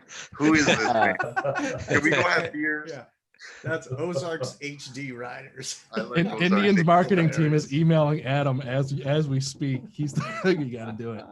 Man, that's how you. I mean, and that goes for dealers too, dude. I had a dealer in Arkansas, and I won't call it the dealer, but I had a dealer who told me at the biggest rally in their state, I wasn't welcome to come to their dealership because I own an Indian. Fuck them. Yeah, good. Swear to I'm not, God. good. I'm not Told coming. me and my sponsor that they didn't want me there anymore because now I have an Indian and they don't want me on their property. I said, so I'm going to come there and film and market you, and you don't want it because I have an Indian. Those are the types of things that Harley needs to stay away from. Those are the types of things where they're shooting themselves in the foot because Haters. Haters. Yeah, All the way man, up the come ladder on. too. Should have went on Yeah. a triumph. Crazy, man. That is crazy. Hey, That- just a that's quick the little stuff that shout works. out. I see Mr. John Maxwell join the chat. Very cool to have him in. Mr. Bearded Max. Jesus. Hey, John. Bearded Jesus. Bearded Jesus in the house. Hey, Adam, when are you going to be doing the Highway 1? So it looks like that's probably going to be my next ride after Arizona Bike Week. So I will go. I'm going to do a thing in Albuquerque with Thunderbird Harley-Davidson. We're doing a big event there on the 21st and 22nd. That's at Thunderbird in Albuquerque, New Mexico. From there, I'm going to ride into Arizona Bike Week. I'm going to do about a week in Arizona Bike Week. I'll go home, and then I will probably leave mid-May. I'll go straight down to San Diego. I'll run the Highway 1 all the way up, and we will get into Washington. We'll take the ferry into Alaska. We'll ride Alaska and circle That's back. badass. Yeah. One of the guys in the chat, Meatball Rebels, have me hit you up because we're talking about doing PCH. I know Blacktop, you were talking about maybe coming out. So if the dates work, I'd like to hit you up. Maybe we can ride part of it with you or something. Well, let's do that. Let's just make it happen. Cool. Let's just make it happen. Let's just stay in touch and we'll make those dates happen. What about Maxwell? How do we get Maxwell to take a long tour with us? What's up, Maxwell? Have everybody bombard him DMs real quick. Yeah, man. DM Maxwell. getting called Slide out. up in there. Yeah. I mean, I know he's got kids and he's got his family. I mean, he's got obligations. But I call to everybody out there to bombard Maxwell for him to spend 14 days, 2 weeks straight, living off his bike with me somewhere this year. Him and I think we'd have. I mean, okay, can I be honest? Do it. Always. Of course. I really think this is a good idea. So if my bike breaks, he can fix it. That's that's the truth. It won't break down. It's fine. Yeah. Oh, That's man. great. Yeah, can he fix Indians? I think Maxwell could probably fix anything. Yeah, we need to DM his wife, not him. Right. Yeah, he's such a good dude, man. I really like Maxwell. Tell him to do the glacier run so I get 2 for the price of 1. Right. He scared me a little bit with his New Year's video, low man, with that whole, I don't know where I'm going. I don't know what I'm Yeah, I know. That scared me, man, because the motorcycle internet world needs Maxwell. He is a one of a kind, and he serves a very specific group of people and audience and people that need him. Hell, I mean, he can't go anywhere. He just can't. Something needs to happen. Yeah. Should shave his hair and his beard off and go incognito. Yeah. Or just shave the top of his head and pretend to be the adventures of the bearded bobber. No? There you go, man. There you go. He's somebody I can say his beard's better than mine right now, but I'm coming for it. John Unless says Nikki's gonna try to cut it off before the wedding, though. So John What? Maxwell in the chat, he says, also don't DM my wife. He says, I'll be back soon. Love you guys. For sure, man. Awesome. Mutual. Yeah, he's He called classy. in. Yeah, he called in last month, or maybe it was the month before, and man, it was such a cool dude. It was just so cool to talk to him for a while. I mean, just laughed with us, cracked up, just like you, Adam. I mean, just a real down to earth guy. And I think Yeah, you guys he is. joining stuff like this, it makes us see that shoot, these are all just regular old guys, just plugging away. I Name tell of you the what, so John was here in town a couple weeks ago or whatever it was when he was doing that training, and I was shooting the shit with him, and it was just interesting to hear John say, he's like, yeah, I want to get to this dealership over. There's this guy, I don't remember his name. John will probably tell you.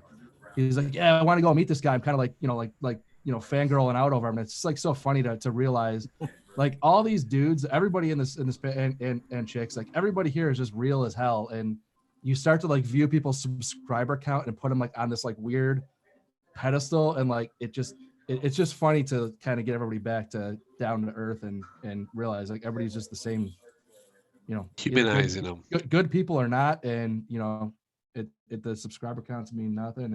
This world is pretty awesome. I've met some pretty awesome people here. What I liked about Bring It Home and the SoCal Motovlogger meetup is we had people flying in from the East Coast that like stayed at my house, and Motor Witch. one dude's way higher than me or one dude's lower than me, and I'm in the middle, and like, but we're all fangirling around each other. And that was like one of those, like, we're like, hey, we're friends now, but we've been watching each other forever. Like, right. I love it, especially with Bring It Home. Like, all of us are just like, oh, it's you. Oh, it's these. Oh, Iron Cross is Blacktop. Right. That's what it's all about right there. Yeah, it's pretty cool. So cool. Can't wait to come back out there, Adam, with whatever you do in October, man, or, you know, for the reunion. Yeah, man, you guys got to be there, dude. Dude, we're going to mob back there, even more people, because the people who saw those videos that came out, people were like, damn, I should have gone. I said, well, shoot, you might get a second chance. So let me ask you all this. I want each of your opinion. Do you think, because this is something that's happened in quite a few meetings we've discussed, do you think that the allure is to just have, how do I word this? What kind of rally would you like to see? Would you like to see a rally very similar to what we had? Would you like to see a rally that was more old school biker and lawless? Would you like to see a rally that's more mainstream, huge music artist? What kind of rally would most interest you? All right, I got to jump in on this one first. Yeah. I personally loved how it was this year or whatever. Not necessarily, I don't need a big musician there or a ton of vendors. I liked it. It kind of had an old school rally feel already to it, and I loved that part of it. It was small. We all chit chatted, and that was great. I loved it. That was probably the most fun I've had at a motorcycle event, maybe ever.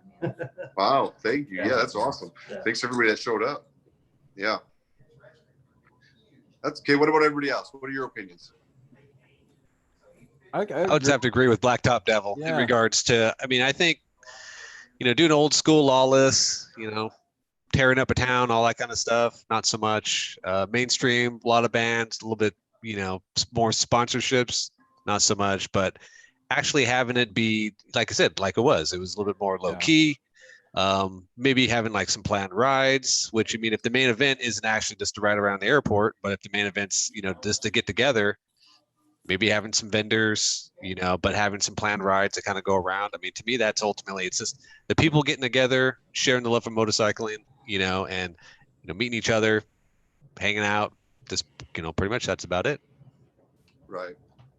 In my opinion, I think the YouTube and social media thing was a huge component. Like, I don't know how to, out of the 3,497 bikes, how many of those people have YouTube channels or it was almost like a big motovlogger meetup. Yeah, so I almost look at it like definitely paying homage to the world record breaking thing, but I would almost lean into like, I'm fascinated with how the bike culture is in just heading towards like YouTube, and like we're almost watching the entire just field shift. And I think that Bring It Home represented you calling out to all these people, including me. I rode out from freaking Phoenix by myself to be a part of that, you know, that event.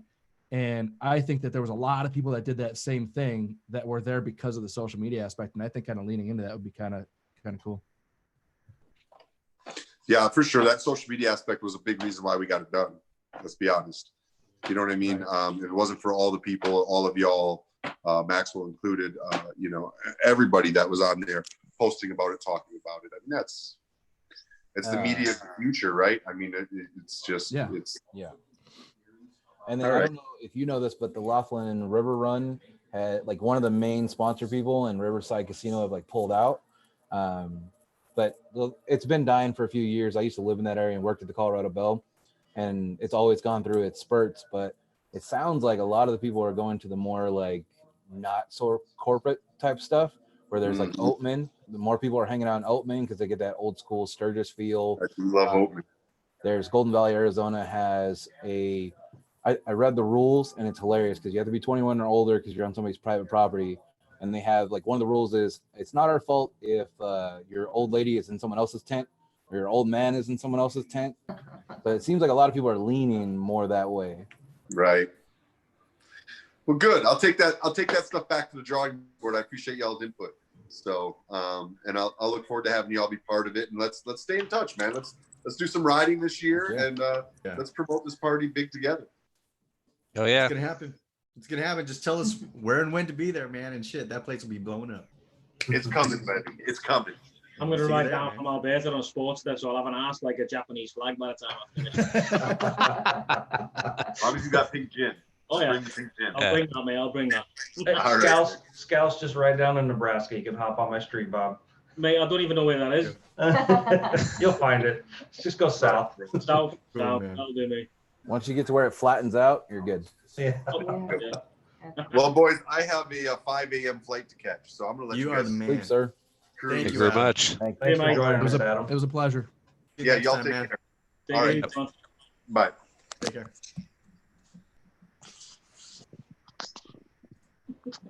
Very cool. All right. So, Mr. Sandoval, dude, last time that he and I texted, he's like, I might be able to squeeze in 30 minutes. He squeezed in an hour and 30 minutes. What a guy, man. Damn. Fair play, man. Fair play. Just what? Fair play to me, you know. That's what 3 times as much. So I thought you said I can't blame them. We're such great company, you know. Oh yeah, that's exactly what I said. Yeah, that's exactly what. I think these bigger YouTubers are doing like the first date rule, where it's like go to a coffee shop, and if the date sucks, you can drink your coffee and get the fuck out. It's going if it's going pretty good, you can just kind of keep going. You know? Like Tinder, swipe left or right. Not that I'm on Tinder. Right. Because D's, if you actually notice, the last few big guests that you've had on have gone over. You know, it's kind of like, you know, hey, just give us whatever time you can get. And next thing you know, they're on for like an hour and a half, 2 hours, whatever the case may be. Yeah.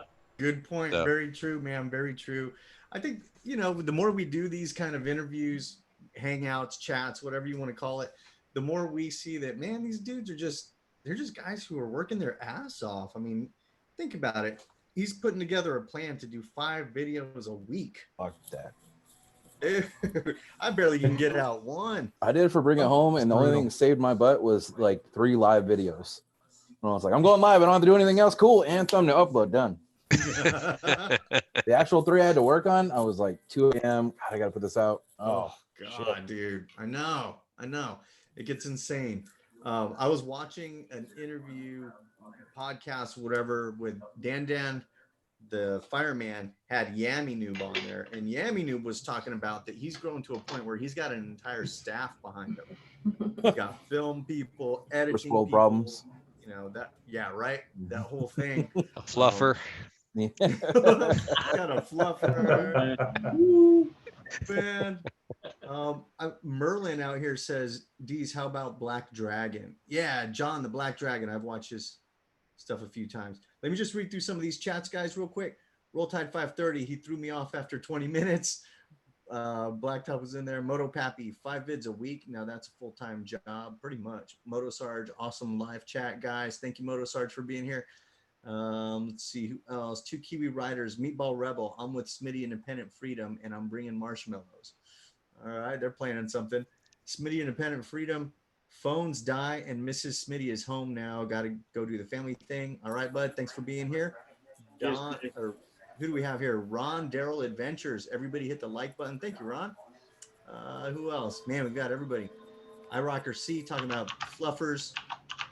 D-Cycle in the house. Hey, Kiwi, is Mrs. Kiwi getting that sports glide? Yeah, so D-Cycle, I guess those guys are finished with their filming or their chat. They were doing their podcast tonight, recording that. I'm sure the 530 Bikers will be posting that in the coming time. What else do we have? Man, just a bunch of people in here. The Badgers are out there saying have a great night, guys. Absolutely. And I mean, we can keep the chat going. We can keep the text going. We can keep doing whatever. I think I'm going to grab me a bottle of water. Ozarks Rider, thank you, sir. So I'm going to get a bottle of water, guys. And then when I come back on, I'm going to start getting some music going. People who want to stick around and chat, stick around and chat. Still got tons to talk about. All right. So give me a couple minutes. I'm going to go get a bottle of water as well. All right. Yeah. Bottle of pink water. Yeah. I think I'm going to get some water, and I'm also going to get rid of some water. So I'll be right back.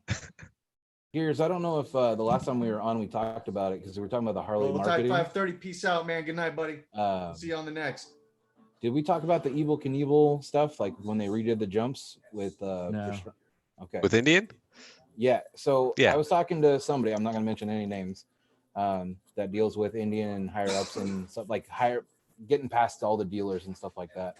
So apparently, like a lot of people were mad that they didn't go through Harley for the History Channel and Travis. So apparently they call from, once again, just from word of mouth. They called Harley first. History Channel called Harley, and Harley didn't even answer the phone or call him back. So they called Triumph. Triumph said, we'd love to, but apparently they have certain budget for the year, and they had already been past their budget. They're like, we're not going to be able to pull this off. We're not going to be able to join this. They said when they called Indian, they answered the phone, and they never got off the phone until the deal was done. Interesting. Eager. Well, and Hungry. just the way like you're just talking about their marketing, they're on it. Oh, You yeah. know what's because really, they get it.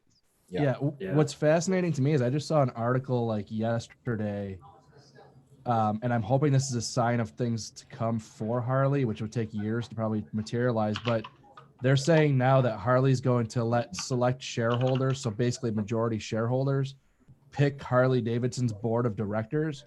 And I think Harley's biggest problem is they're just like in their own little echo chamber of old school mentality. So hopefully maybe if they start letting shareholders have picks of boards, people's on the board of directors, that maybe they can start steering some of this old school mentality out of there. Because that's crazy that they wouldn't even acknowledge that is nuts, Yeah. Well, it's the same, but that old school mentality has been such a problem since I remember when the V-Rod came out. And I was like 17, and it was on showrooms and like in the casino because you could win it. I was like, "This is badass!" And you see the old biker dude going, "This is bullshit, piece of shit, junk. Get that out of here!" Like, okay, but you're not gonna see it anyway. It goes way faster than your fucking bike. So yeah, and look, I totally respect the old school bikers that hate the new shit. I have no problem with that. But Harley needs to stop being afraid of those guys because those are the same guys who have a 2003 Street Glide in their garage that aren't buying new bikes anyways. Like their sales are going down because they're afraid of the guys who aren't even buying the bikes anymore. Yeah. And it's crazy. Well, but it's not like the way these guys are acting is you got a new motor, you're gonna push away all the stuff we love. I'm like, no, we have both. Right. It's the same thing. There's Indian forums that are like freaking out about the FTR and the Challenger, and they're like, oh, I don't like the way they're going, and Polaris is ruining Indian, all the classics. Well, you can't keep doing classics, otherwise we'd still have 67 Mustangs and Camaros, and shit that didn't last. But well, it's I've had a lot of people on my comment section give me their age, and they're all, not all of them, but there's a lot of them that are 70 and above. And how much longer are they going to be able to ride? That's why the trikes are selling so well. Yeah, that's why they have a CVO trike. Yeah, $45,000. Mm-hmm. Yeah, and I made a video on that talking about like how the older generations are blaming the younger generations for the demise of Harley, and that video specifically was skewed to like 60 to 70-year-old people watched it, and I'm like, not even young people care enough about like what's going on with the brand to pay attention. So it's their marketing is to not embrace somebody like Adam Sandoval or any YouTuber. Blows my mind. It just did you get a lot of hate on that video? Oh yeah, I got all kinds of, which is fine because it kind of helps engagement and stuff like that. So I'm fine with it. But you were aiming for it to begin with. Well, to be honest with you, I just, when it comes to numbers and stuff like that, it's just you can't.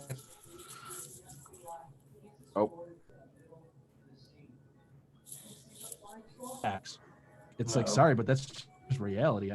I think Harley should just sell a classic bike and then have all of their other new bikes targeted towards 30-year-olds, Well, they should have their vintage line, right? So if you look at Triumph has their vintage side, right? They got the Bonneville's, they got the Thruxtons, and then you got the Tigers and some of the more modern bikes, the Rockets, etc. So you have a small subset that would be the vintage bikes, and then everything else is new and moving forward. I go into my dealer and it's split. You got the Bobbers and the Bonnevilles, all of them on one side. You got their adventure bikes there. Then you got the street bikes there. They're trying to get everybody. They're like, we want you, we want you, we want you. And that Rocket 3 is a But beast.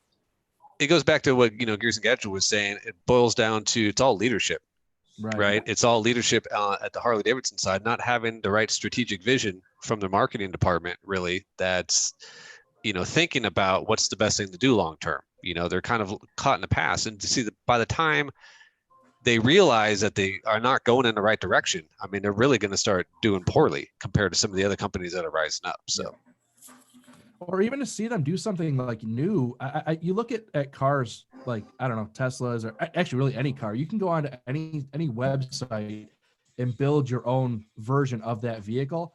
And I don't know why Harley doesn't have like the ability to be able to go into the dealership and say, hey, look, out of your parts catalog, I want these things. And then like one day you show up and this bike was delivered from the factory and you get to take delivery of your own motorcycle. It's like Harley-Davidson's the premium brand, demanding upwards of 30 grand for some of these bikes now. And it's like, start doing some things that people are, make me feel like I'm getting a good deal. Yeah, I don't want to go to a Walt Disney World size dealership and have to pick from one of the 73,000 bikes you have sitting on your floor that aren't unique. They're just kind of like all the same kind of thing. And well, it's like I saw a video once where they showed the experience, like if you go buy an Aston Martin, right? So of course those cars are super expensive, but they take you in, right? And it's like a whole concierge experience. They sit you down, they break out the books, You pick out the leather, you pick out the paint, you pick out the this.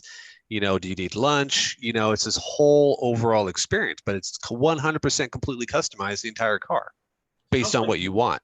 Sounds like us British have got this whole marketing thing down to a T, doesn't it? With Triumph, Aston Martin, Rolls Royce, all that. So stuff that I can't afford, obviously. It's good stuff. Yeah, man. Yeah, and it's all things that these dealerships, I think, are capable of doing. Because if you go into a dealership, I mean, they're not selling that many bikes. We know the numbers nationwide. Like, you can give that kind of one-off experience to people, but they're just trying to churn and burn anybody who walks through the door and see if they can sell them whatever they can as quickly as possible off that floor. And that, to me, is like what you get out of a Chevy dealership, not out of a premium motorcycle dealership. So, I mean, this is my perception as a younger guy, I think. But. I've had better. I've a Chevy truck right now. I've bought in a couple of Chevys, and I've had better deals there than I have at two of the Harley dealers. Not all the Harleys. There's like I have like 7 dealers down here. So I was like, a few of them are really good. A couple of them are like old hags running the counter that don't even want to talk to me. I was like, let alone a salesman. So that's hard. And we got one like that here. The Triumph dealer. Sorry, mate. You guys, I'm not that big of a channel, but the Triumph dealer, me and him have started talking ever since I did the FTR video.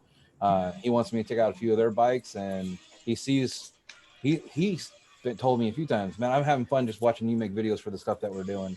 And like, yeah, it gets out there. He knows it's getting to like maybe 4,000 or 5,000 people, and it has potential. But seeing the small stuff, like even at the dealer aspect of it, can make a huge difference. You know what? The first time I walked into a Harley dealership over here in Canada, I walked in, I had a look around the store and stuff like that. Nobody said, "Hi, do you want a coffee or water?" Nothing like that. And I sat on one of the bikes, and as soon as I sat on one of the bikes, the dude comes scuttling out of his office, and he said, in the worst tone you could ever understand, he said to me, "If we're going to be sitting on the bikes, can we make sure that the kickstand's down by the time you leave, please?" And I turned around to him and said, "Mate, no, I'm just gonna let the bike fall over and then walk out the store." I did walk out the store, but I got a right gob on, and I was like, you know what? Why would you even come out and say that? So I just got off the bike, walked straight out the door. I never went back. And that's the hard part too. Such a big company trying to get to the smaller ones, but they fuck themselves too. Yeah. And and Harley did this to themselves with this whole like these dealerships that are these enormous. Like if you were to go to Harley-Davidson of Scottsdale, which I have nothing bad to say about them, they've actually done really good by me. Yeah. But you walk in there and these places are literally like Walt Disney World. And I understand that appeals to some people, but. Hello. You there? Hello. Annoy the shit out of these salesmen. Oh, do you lose me? There we go. A little bit. So these salesmen are getting jaded by the fact that they have 50 people a day walk in to sit on these bikes. So they treat the 51st person who actually wants to buy the bike like they're just annoying them. It's like, how do you vet out the annoying people from the real people who want to buy a bike? Or the people like us who are YouTubers who are coming and just trying to film with their shit. I was going to say, that's what they're getting annoyed with. I work off commission, man, and I don't understand how salespeople can act like that at all. Well, it's Yeah, like, you're right. It's a bad. Well, it's all mentality. it's customer service training. I mean, it's at a Right. dealership level, unfortunately, because all the dealers are, independently owned. So Yeah. it's ultimately the dealership themselves and how they train their people. Do they go through the right training for customer service, how to do sales? I And mean, it's Dirty D's a little familiar with this, so well, I hear people from the like Midwest, East Coast, certain small Indian dealers that have problems, but the 3-4 Indian dealers we have down here are customer service is top notch. That comes first. Yeah. And it's crazy. Yeah, I And the don't know thing about is, you. I was going to say the same thing about, when you're selling something, I see at the dealership, I'm buying like either clothes, I'm buying some parts, I'm just kind of looking around and I'm seeing kind of the interactions going on. And you don't know if that person walking in that might look like they have $1 in their pocket, right, has $1 million in their pocket. Yeah. And maybe they might come in and they're just kind of scoping things out. They're ready to buy, right?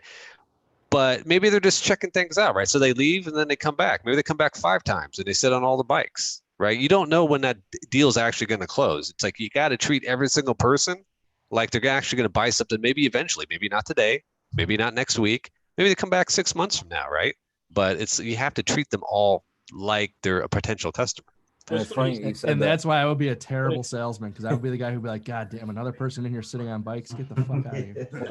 One of my old bosses, man, he, older white guy, he liked to wear shorts, the white tennis shoes and regular t-shirts, got some tattoos, goes to the Porsche dealership, and they don't realize he's got the best credit score they're ever going to fucking see, and they just shove him off, won't let him do anything.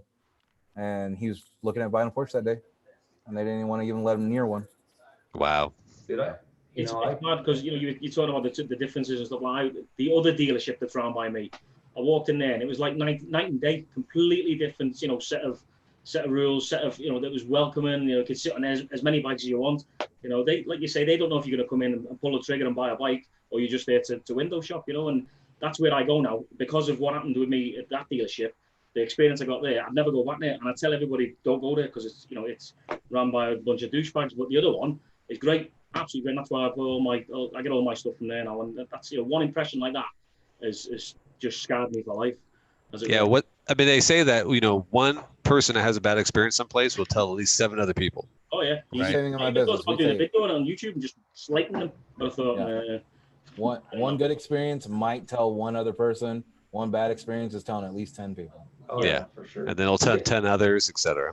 You guys should try having long hair. Well, you guys should try having long hair and a bunch of piercings. I don't have my piercings anymore, but I had my hair. I remember.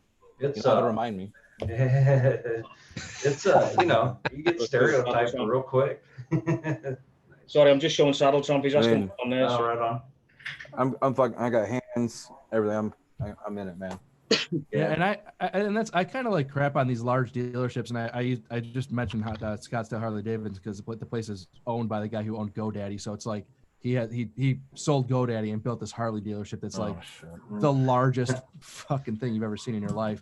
But they treat everybody great. But I've been to other larger dealerships, and I'm not going to start dogging on them, but I've been to these other ones that are not as big, but you walk in and it's like they treat you like absolute garbage.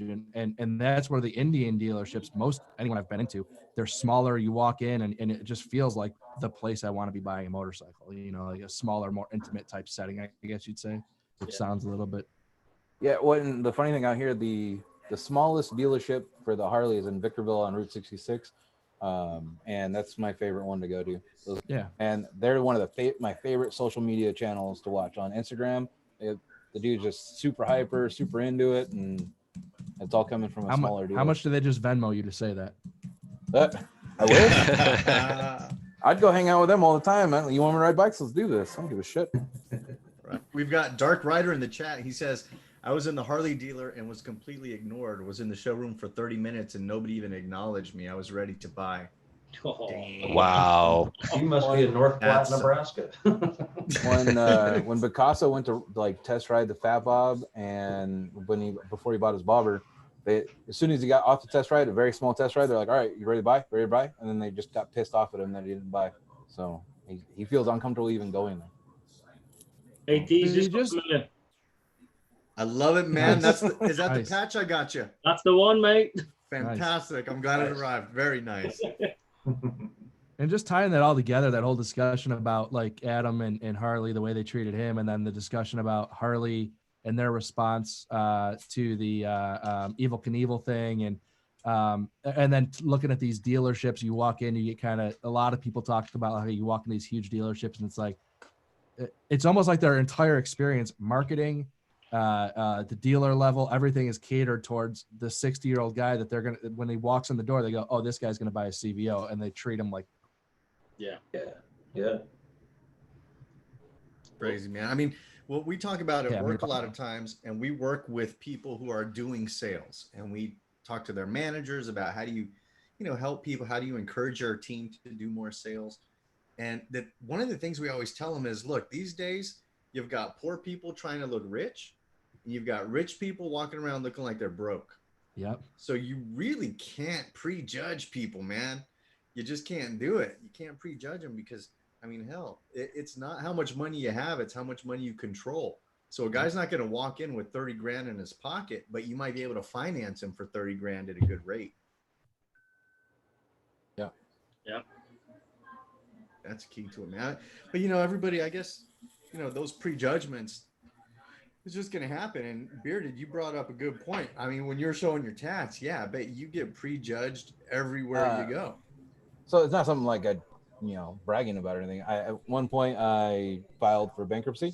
I had to rebuild some shit from my divorce. Mm-hmm. And when I went there, I had pants, shirt on, beard was fully grown in, guy like hounding me, didn't give me the time of the day. And so he reset me for like 2 weeks later. I came back in, long sleeves, button up, dressed, trimmed, the whole 9 yards. Totally easy experience. Didn't even bother with the same questions. And I was like, wow. I was like, the person that came in 2 weeks ago looked like he needed this shit, man. Like, The old saying of never judge a book by its cover, isn't it? Yep. I was like, but now I was like, I keep, got to keep building to try to buy a house, stuff like that. But I'm not doing I'm not doing all that dress up shit no more. I was like, yeah, you're getting it all. That's crazy, man. I have a question for you guys. I guess all of you guys. Yeah. Do you guys all still, like, I'm assuming that we're all still like have full-time jobs and have our YouTube channels on the side. And do your employers know about your YouTube channel? I'm lucky enough that I own my business.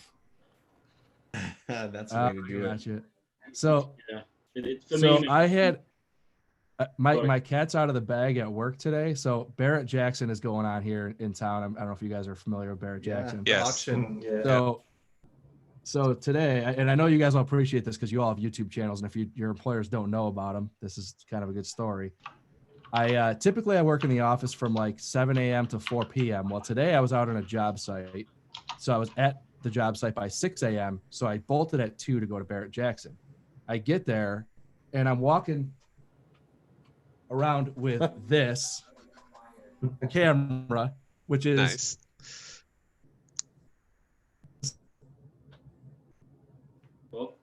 Nice. And I hear, The "Damn." camera doesn't like it. I'm wearing my gears. I'm wearing my Gears and Gadgets hoodie. Nobody knows about it, and I'm like, I guess the cat's out of the bag. Pretty much every one of my coworkers left the office. They all got passes to go to Barrett Jackson. I have a media pass because of my YouTube channel, so they didn't invite me to go, which is totally fine. I don't care. But so they all bailed out of work as a work event, and then they caught me there at a non-work event with my YouTube camera and like all kinds of shit. So I just very awkward. The most awkward YouTube moment of the last 4 years of me doing this. So now I have to go to work tomorrow and have people go like, what exactly do you do? And why were you doing it on work time? It's crazy. Wow. It's bizarre, man. Obviously, being in the military, you try to keep everything under your hat because as soon as the lads find out that I've got a YouTube channel, they will take the piss clean out of me. Right. A million comments on everything saying, "How handsome I am, here's my number," or "Let's meet in the toilet," or something like that. That's what it'll be. I know British soldiers, and they'll just destroy me. So I try to be very quiet. Well, there's just like a douchebaggy level. Like I know people who don't know, like the people at work who just barely even watch YouTube. If they find out you have a YouTube channel, they're like, "What a douchebag!" Like they don't totally, which is fine, and I'm totally on board with that. But it sucks because now I'm gonna go to work tomorrow and have to be that douchebag. So I had my ex and her family like make fun of it. they're like, YouTube, ha ha ha. I'm like, yeah, we're here. Yeah. My coworkers make fun of me all the time. My kids have those like big water bottles with my sticker on them and stuff, and they're like, "What is that?" And I'm like, "Oh, my dad does YouTube." And they're like, "Hmm." And my kids told me that. I was like, "Fuck those kids! I will kick those kids in the street." I took that cup I won off the mug I won off you, Bearded. I took that into work, and I took a picture of it on the bottle of the tank, and everyone's like, "What's the Bearded Bobber like?" And I was like, "Oh, you know, it's a guy I follow on YouTube and stuff like that." "Oh, you on YouTube?" I'm like, "Nah." No, just that dumbass does it. Yeah. We had someone in the chat ask, "What camera was that?" Oh, this is a Panasonic HCX7. Let me tell you about this camera, right? Is that beta or VHS? No, this is a digital kit. This is the most legit camera that I've ever seen. No, that's a sweet setup. I didn't pay a dime for it, so I reached out to Panasonic last year before I went to Barrett Jackson and said, "Hey, would you guys mind shooting me out a camera? Like, I would love to demo one," expecting that like they would never respond to my email. They were like, "Sure." So they sent me a camera. Wow. They said you could use it for a couple weeks. I started emailing them back. I'm like, "Hey, you never sent me like a return label with this. I don't know where to, like, I'm done with it. What do you want me to do with it?" A year later, I sent probably a half a dozen emails. They never responded to me. A year later, I still have the camera. So I'm like, I can't imagine they're looking for it back. So yeah, so I just have this camera now. So do us a favor, send me a copy of that email so I can use it as well. Yeah, exactly. Man. Yeah, don't cook my goose. Yeah, I'm just editing, like, say, Harley-Davidson, India. Yeah, right. So the best thing is, like, do you need that camera? Absolutely not. But I tell you, when you're walking around like Barrett Jackson or something like that, everybody who's looking for media attention is like, "Hey, who are you with? What are you doing?" And I'm like, I just have some shitty YouTube channel, but I have this dope camera. And people are like, "Hey, come over here and talk to me," because it looks legit. So that's like virtually like the value of that camera is like the legitimacy that it looks is all it brings. It's a good camera, but it looks good, man. It's probably just the GoPro in the front. You've made that to go around with, haven't you? Yeah. Yeah. The rest is on on the inside. Yeah. yeah, I just eBayed like a broken camera and taped the GoPro in the front of it. Not a bad idea. It's not a bad idea. Just a GoPro 4 or something like that. Way to pick up chicks. Don't judge a camera. Don't judge a camera by its cover. Yeah, right. I'm kind of shitting on Panasonic. It's actually a really good camera, but thanks, Meatball awesome, Rebel. man. My camera is real big. Yeah, I haven't told anybody at work about mine just because you guys know there's so much time that goes into putting together a video. I don't want them thinking, "Hey, man, how come you're not using that time at work?" Or, you know, Yeah. weren't you that productive when we're talking about other stuff? I work in a field that's very much like all the guys. They come in at 6 a.m. They don't go home till 6 at night, and then when they get home, they're still hammering out emails. And it's like, man, my ambitions are a little bit bigger than just doing that forever. So, you know, it's like I don't want people to think like, oh, he's not as serious about his full-time job, because I am. It's how I feed my family. It's more important than my YouTube channel today, and I treat it that way. But it's the image that people are like, oh, he's spending more time doing something else. You know, but it's no different than somebody else who goes home and either plays video games or watches TV for 3 hours. You know, we just choose to do something different with our time, you know? Yeah, very true. My missus appreciates me doing all the YouTube stuff, but she's going to move out soon, so it's fine. I'm not sure if that was a joke. Yeah, right. Sounded kind of serious. To be fair, neither does she.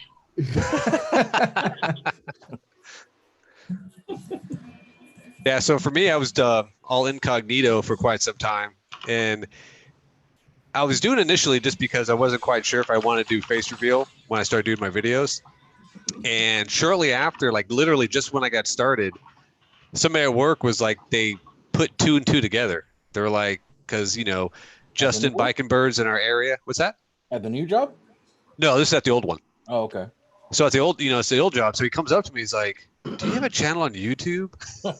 Because he saw me in a Biking Bird video on one of the rides we went, and he kind of, and I was just like, "Oh crap!" Right. So the entire time I was there, for the rest of the time at that one in that one position, I was like, I can't do this, because even though he said he wouldn't say anything, it's like I just want to let the cat out of the bag.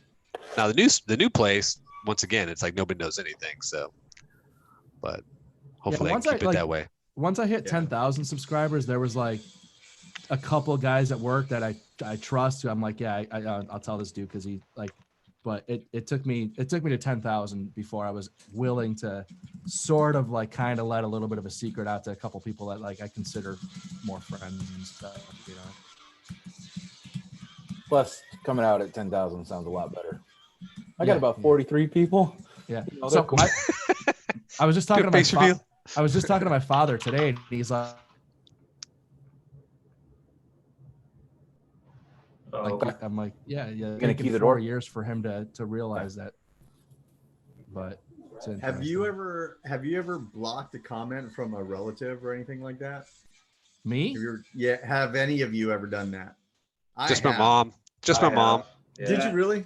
No, my mom's dead. Oh, jeez. Damn. Jesus. What were you gonna say, Scott? No, I did the same, mate, because she knows, and she commented on one of, she's old, and she's, oh, son, that's really nice. I was like, no, delete!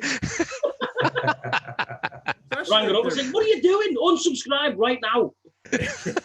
Especially if their I've name's had to like do that. Jane Smith. Like, you don't want your last name all over the place. It's bullshit. Yeah. I've had to do that with my wife, actually. So I told my wife, because of her job, which I won't get into, but I'm like, hey, don't, like, in the world of the internet, anybody can trace any of this shit back to anything. I'm like, I appreciate the support on the channel, but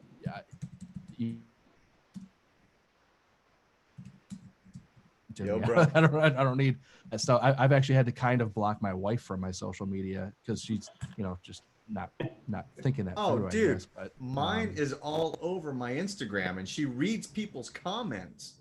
Yeah. It's like, oh, I saw somebody put a heart on their last comment. I'm like, but then when she gets pissed off, okay, so like if my wife and I, you know how it is when you're married, man, you're not always gonna have, a big party all the time.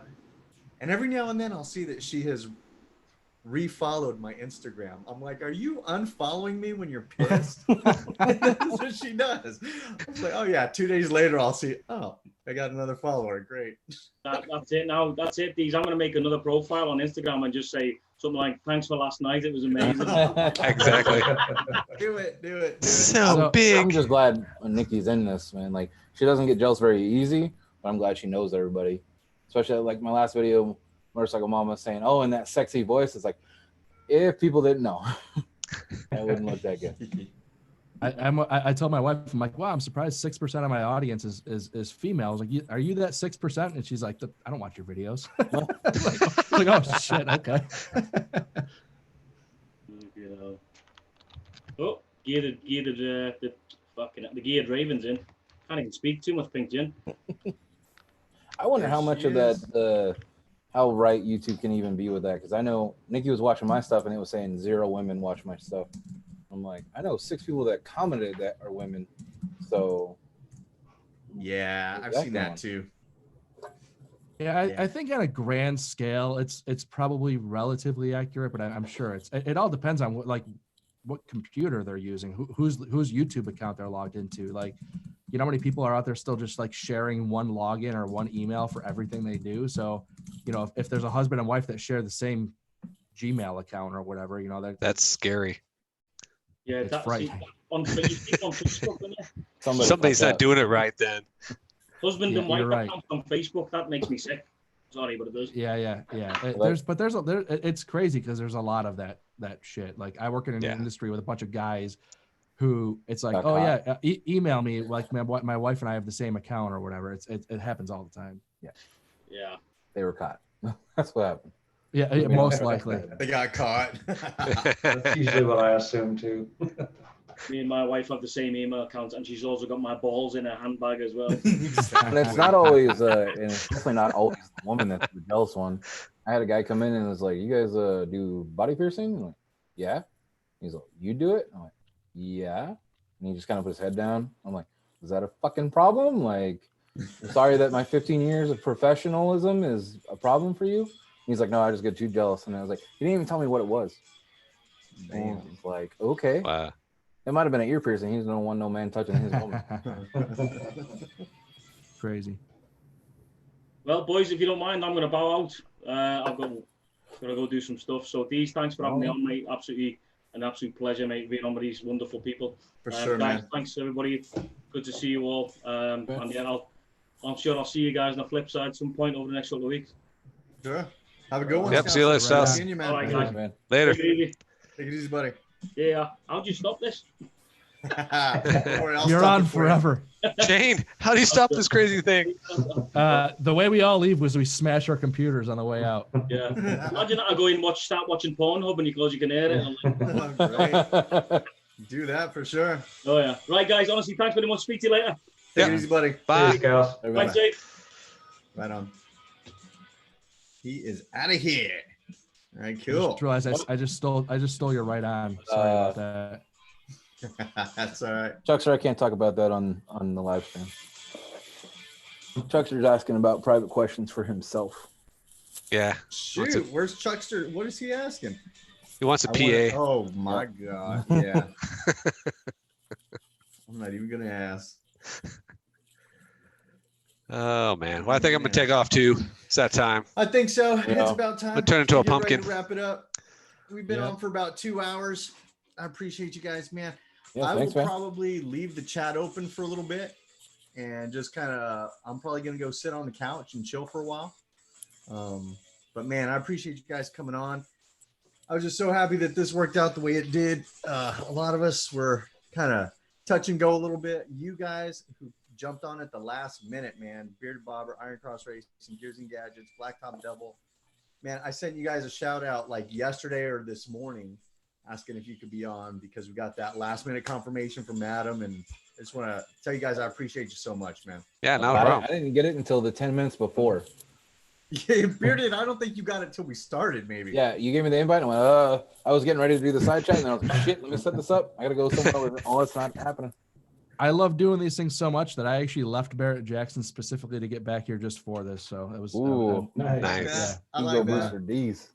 I like that. Cool. Yep. Well, we're going to do another one real soon. In fact, next Thursday, believe it or not, because this one today was like, to tell you the Bonus. truth, Adam told me 2 days ago that he would do it. And I said, pick a day. And he picked a day. But I have one coming up next Thursday with Saddle Tramp. So that one should be a lot of fun. Oh, really? Yeah, Mr. Saddle right. Tramp. It's cool. All right, man. Awesome. Well, All right. I will catch you guys next week. All right, man. Yep. See you guys all later. All right, brothers. Take it easy, man. Peace. Later. Peace out.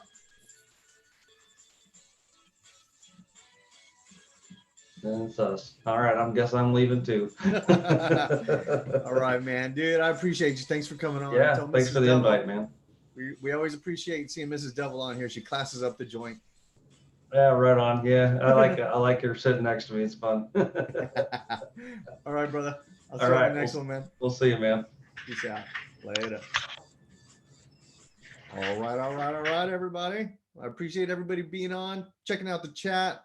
I'm going to stick around in the chat because, that's one of the things that I love doing. I'm always creeping in people's videos too. Like in those live chats you guys are having out there, I'm usually creeping in there and just jumping in on the chats. And so sometimes people will ask me to jump in on a video and I'm like, man, I am laying down on the friggin' couch. All right. And that's probably what I'm going to go do right now.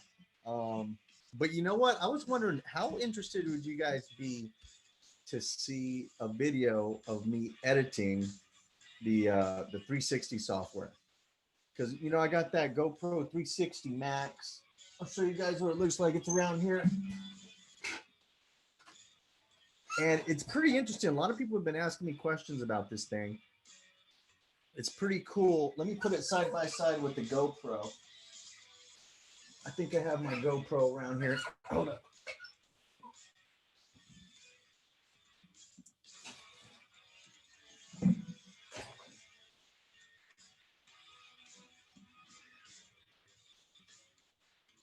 So Tony Cox and the Hizzy, what's happening, man?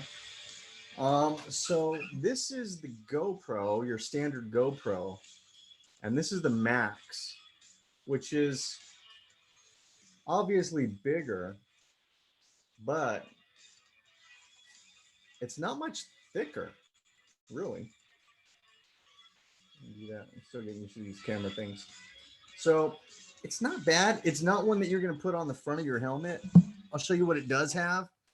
It's got these little protectors, which you can pop off. I don't know why anybody would ride with them not on there, because I guess the lenses are more expensive to, obviously the lens is more expensive to replace than this thingy, but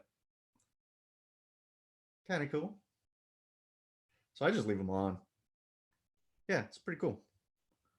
Speak for yourself, D's, LOL. Anonymous biker in the house. Anonymous biker, you've got some mail coming. I finally made it out to the post office yesterday. And I'll just show you guys kind of what it does. So when you turn it on,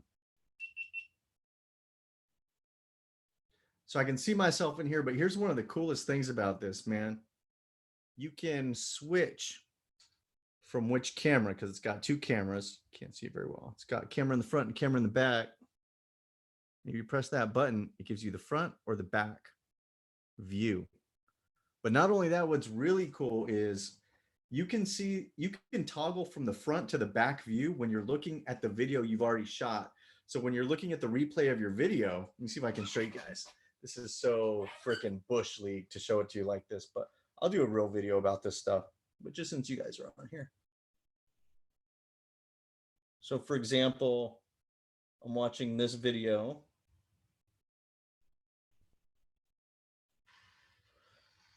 Okay, so I'm watching that video. And then if I hit this little button down here, I can switch to the front view of the bike as I'm editing my video. Man, that looks like such crap. There we go. Maybe like that's good. Cool, huh? So they do a lot of things. Nick's asking how much it costs. It costs a lot, unfortunately, but I got 12 months, 0% financing at Best Buy. So I figure if I pop in $50 a month, then at the end of 12 months, it's paid off. It wasn't 600. It was about $500. But shit, whatever, man. I don't do credit a lot. So I figured, you know what? Maybe one month I put 50, one month I put 100. Before you know it, it's all done and dusted. But whatever, man. I mean, it's $500. Last year, what I did at the beginning of the year is I bought the GoPro 7 to kind of kick off the year. So this year I got this 360 thing to kick off the year, and it was between the 360 or a drone. And I talked to a lot of people. I watched a lot of videos. Man, because I don't like spending money. To tell you the truth, I do not. But to keep me interested and pumped up and just doing something new and getting my mind thinking in a different way for the new year, I was like, I'm either going to get a drone or a 360. So it was a tough call. Maybe next year I'll do the drone. But I was like, man, it's either I'm going to get sky shots or I'm going to get more different type of street view shots. And yeah, so the 361. Nick is asking the 7 versus the 8. I haven't done the 8, the GoPro 8. No, in fact, this GoPro 7 that I got was a step up from, let me show you what I was using. When I first started my channel, if you look at those videos, they're insanely bad. And I was using, where is it?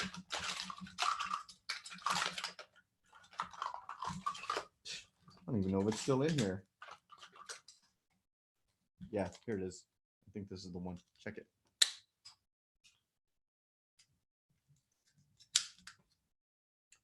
I don't even know if I can get it out of here. Here we go. This is what I used. If you look at all my videos up until January of 2019. Friggin' Hero 3 Plus doesn't even have stabilization. So I mean, it doesn't really matter, man, what camera you're using. You can use whatever. So GoPro Hero 3 Plus, bro, when I was using the Hero 3 Plus, everybody was already on using the 5s. And then they had a GoPro 6, but you never hear about the 6. You hear about the 5 all the time. People love the 5s. I'll show you guys what I'm looking at. Let me get my camera. My little box tricks. I don't know how well you can see all that junk, but yeah. You got junk in the trunk. Forget it. You don't need to see all that. Anyhow, So that's that. You got the Hero Session 5 because of me. Mary the Cured Raven, my partner in crime. You guys know why I call her my partner in crime? Because she's a badass. That's why. But let me tell you, the Session 5 I have here, and the Session I got because I wanted another camera on my bike. I wanted something with good stabilization. And my buddy Digging the Hound and Iron Cross Racing both use these. They said it was awesome, and it is absolutely awesome. I got this one off of Amazon. It was a refurbished one for 150 bucks. 150. Not bad. I'm glad I got it too. It's so small. Yep. Sometimes I just palm it. I just hold it and I can walk around places. So I'm not walking around with a big old camera. So that's cool. Saddle Tramp's got one of those. Yep. Cool, man. Cool. All right, guys. I think I am getting ready to shut her down. I appreciate you guys being on here. 7 Black is slightly better than the 6, but not much. Yeah, you know what? Yeah, yours refurbished too, Mary. You know what? Seriously, it doesn't really matter if it's a GoPro or whatever for motorcycle riding. Even with my 3 Plus, because I had it on the front of my helmet, it was no problem. Your neck is already a gimbal that's going to keep that thing straight. It's not going to be shaking around a lot, but if it's got stabilization, even better, then you can walk around with it. Edit software, Nick, I use Filmora. And Mary, I believe Mary the Geared Raven also uses Filmora. Tony Cox, I use the GoPro 5 and the Osmo Action. Osmo's good. Yep. Aubrey Davis, what's up? You're coming in toward the end. 2 days off. Oh my God, Mr. 2 days off. Thank you for being on.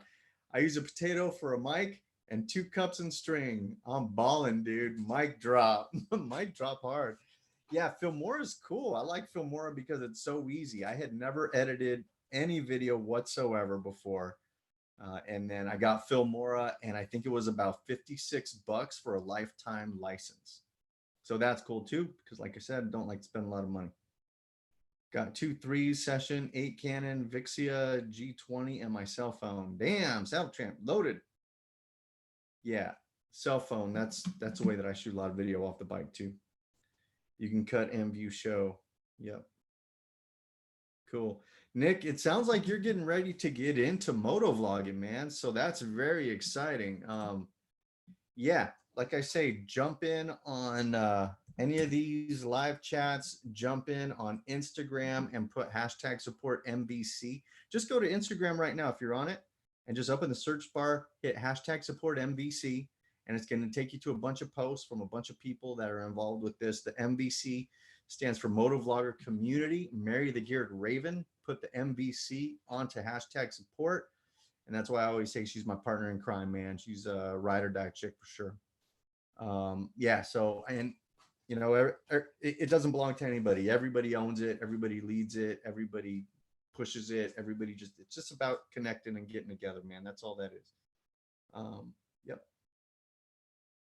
Hashtag support MVC. That's right. Cool.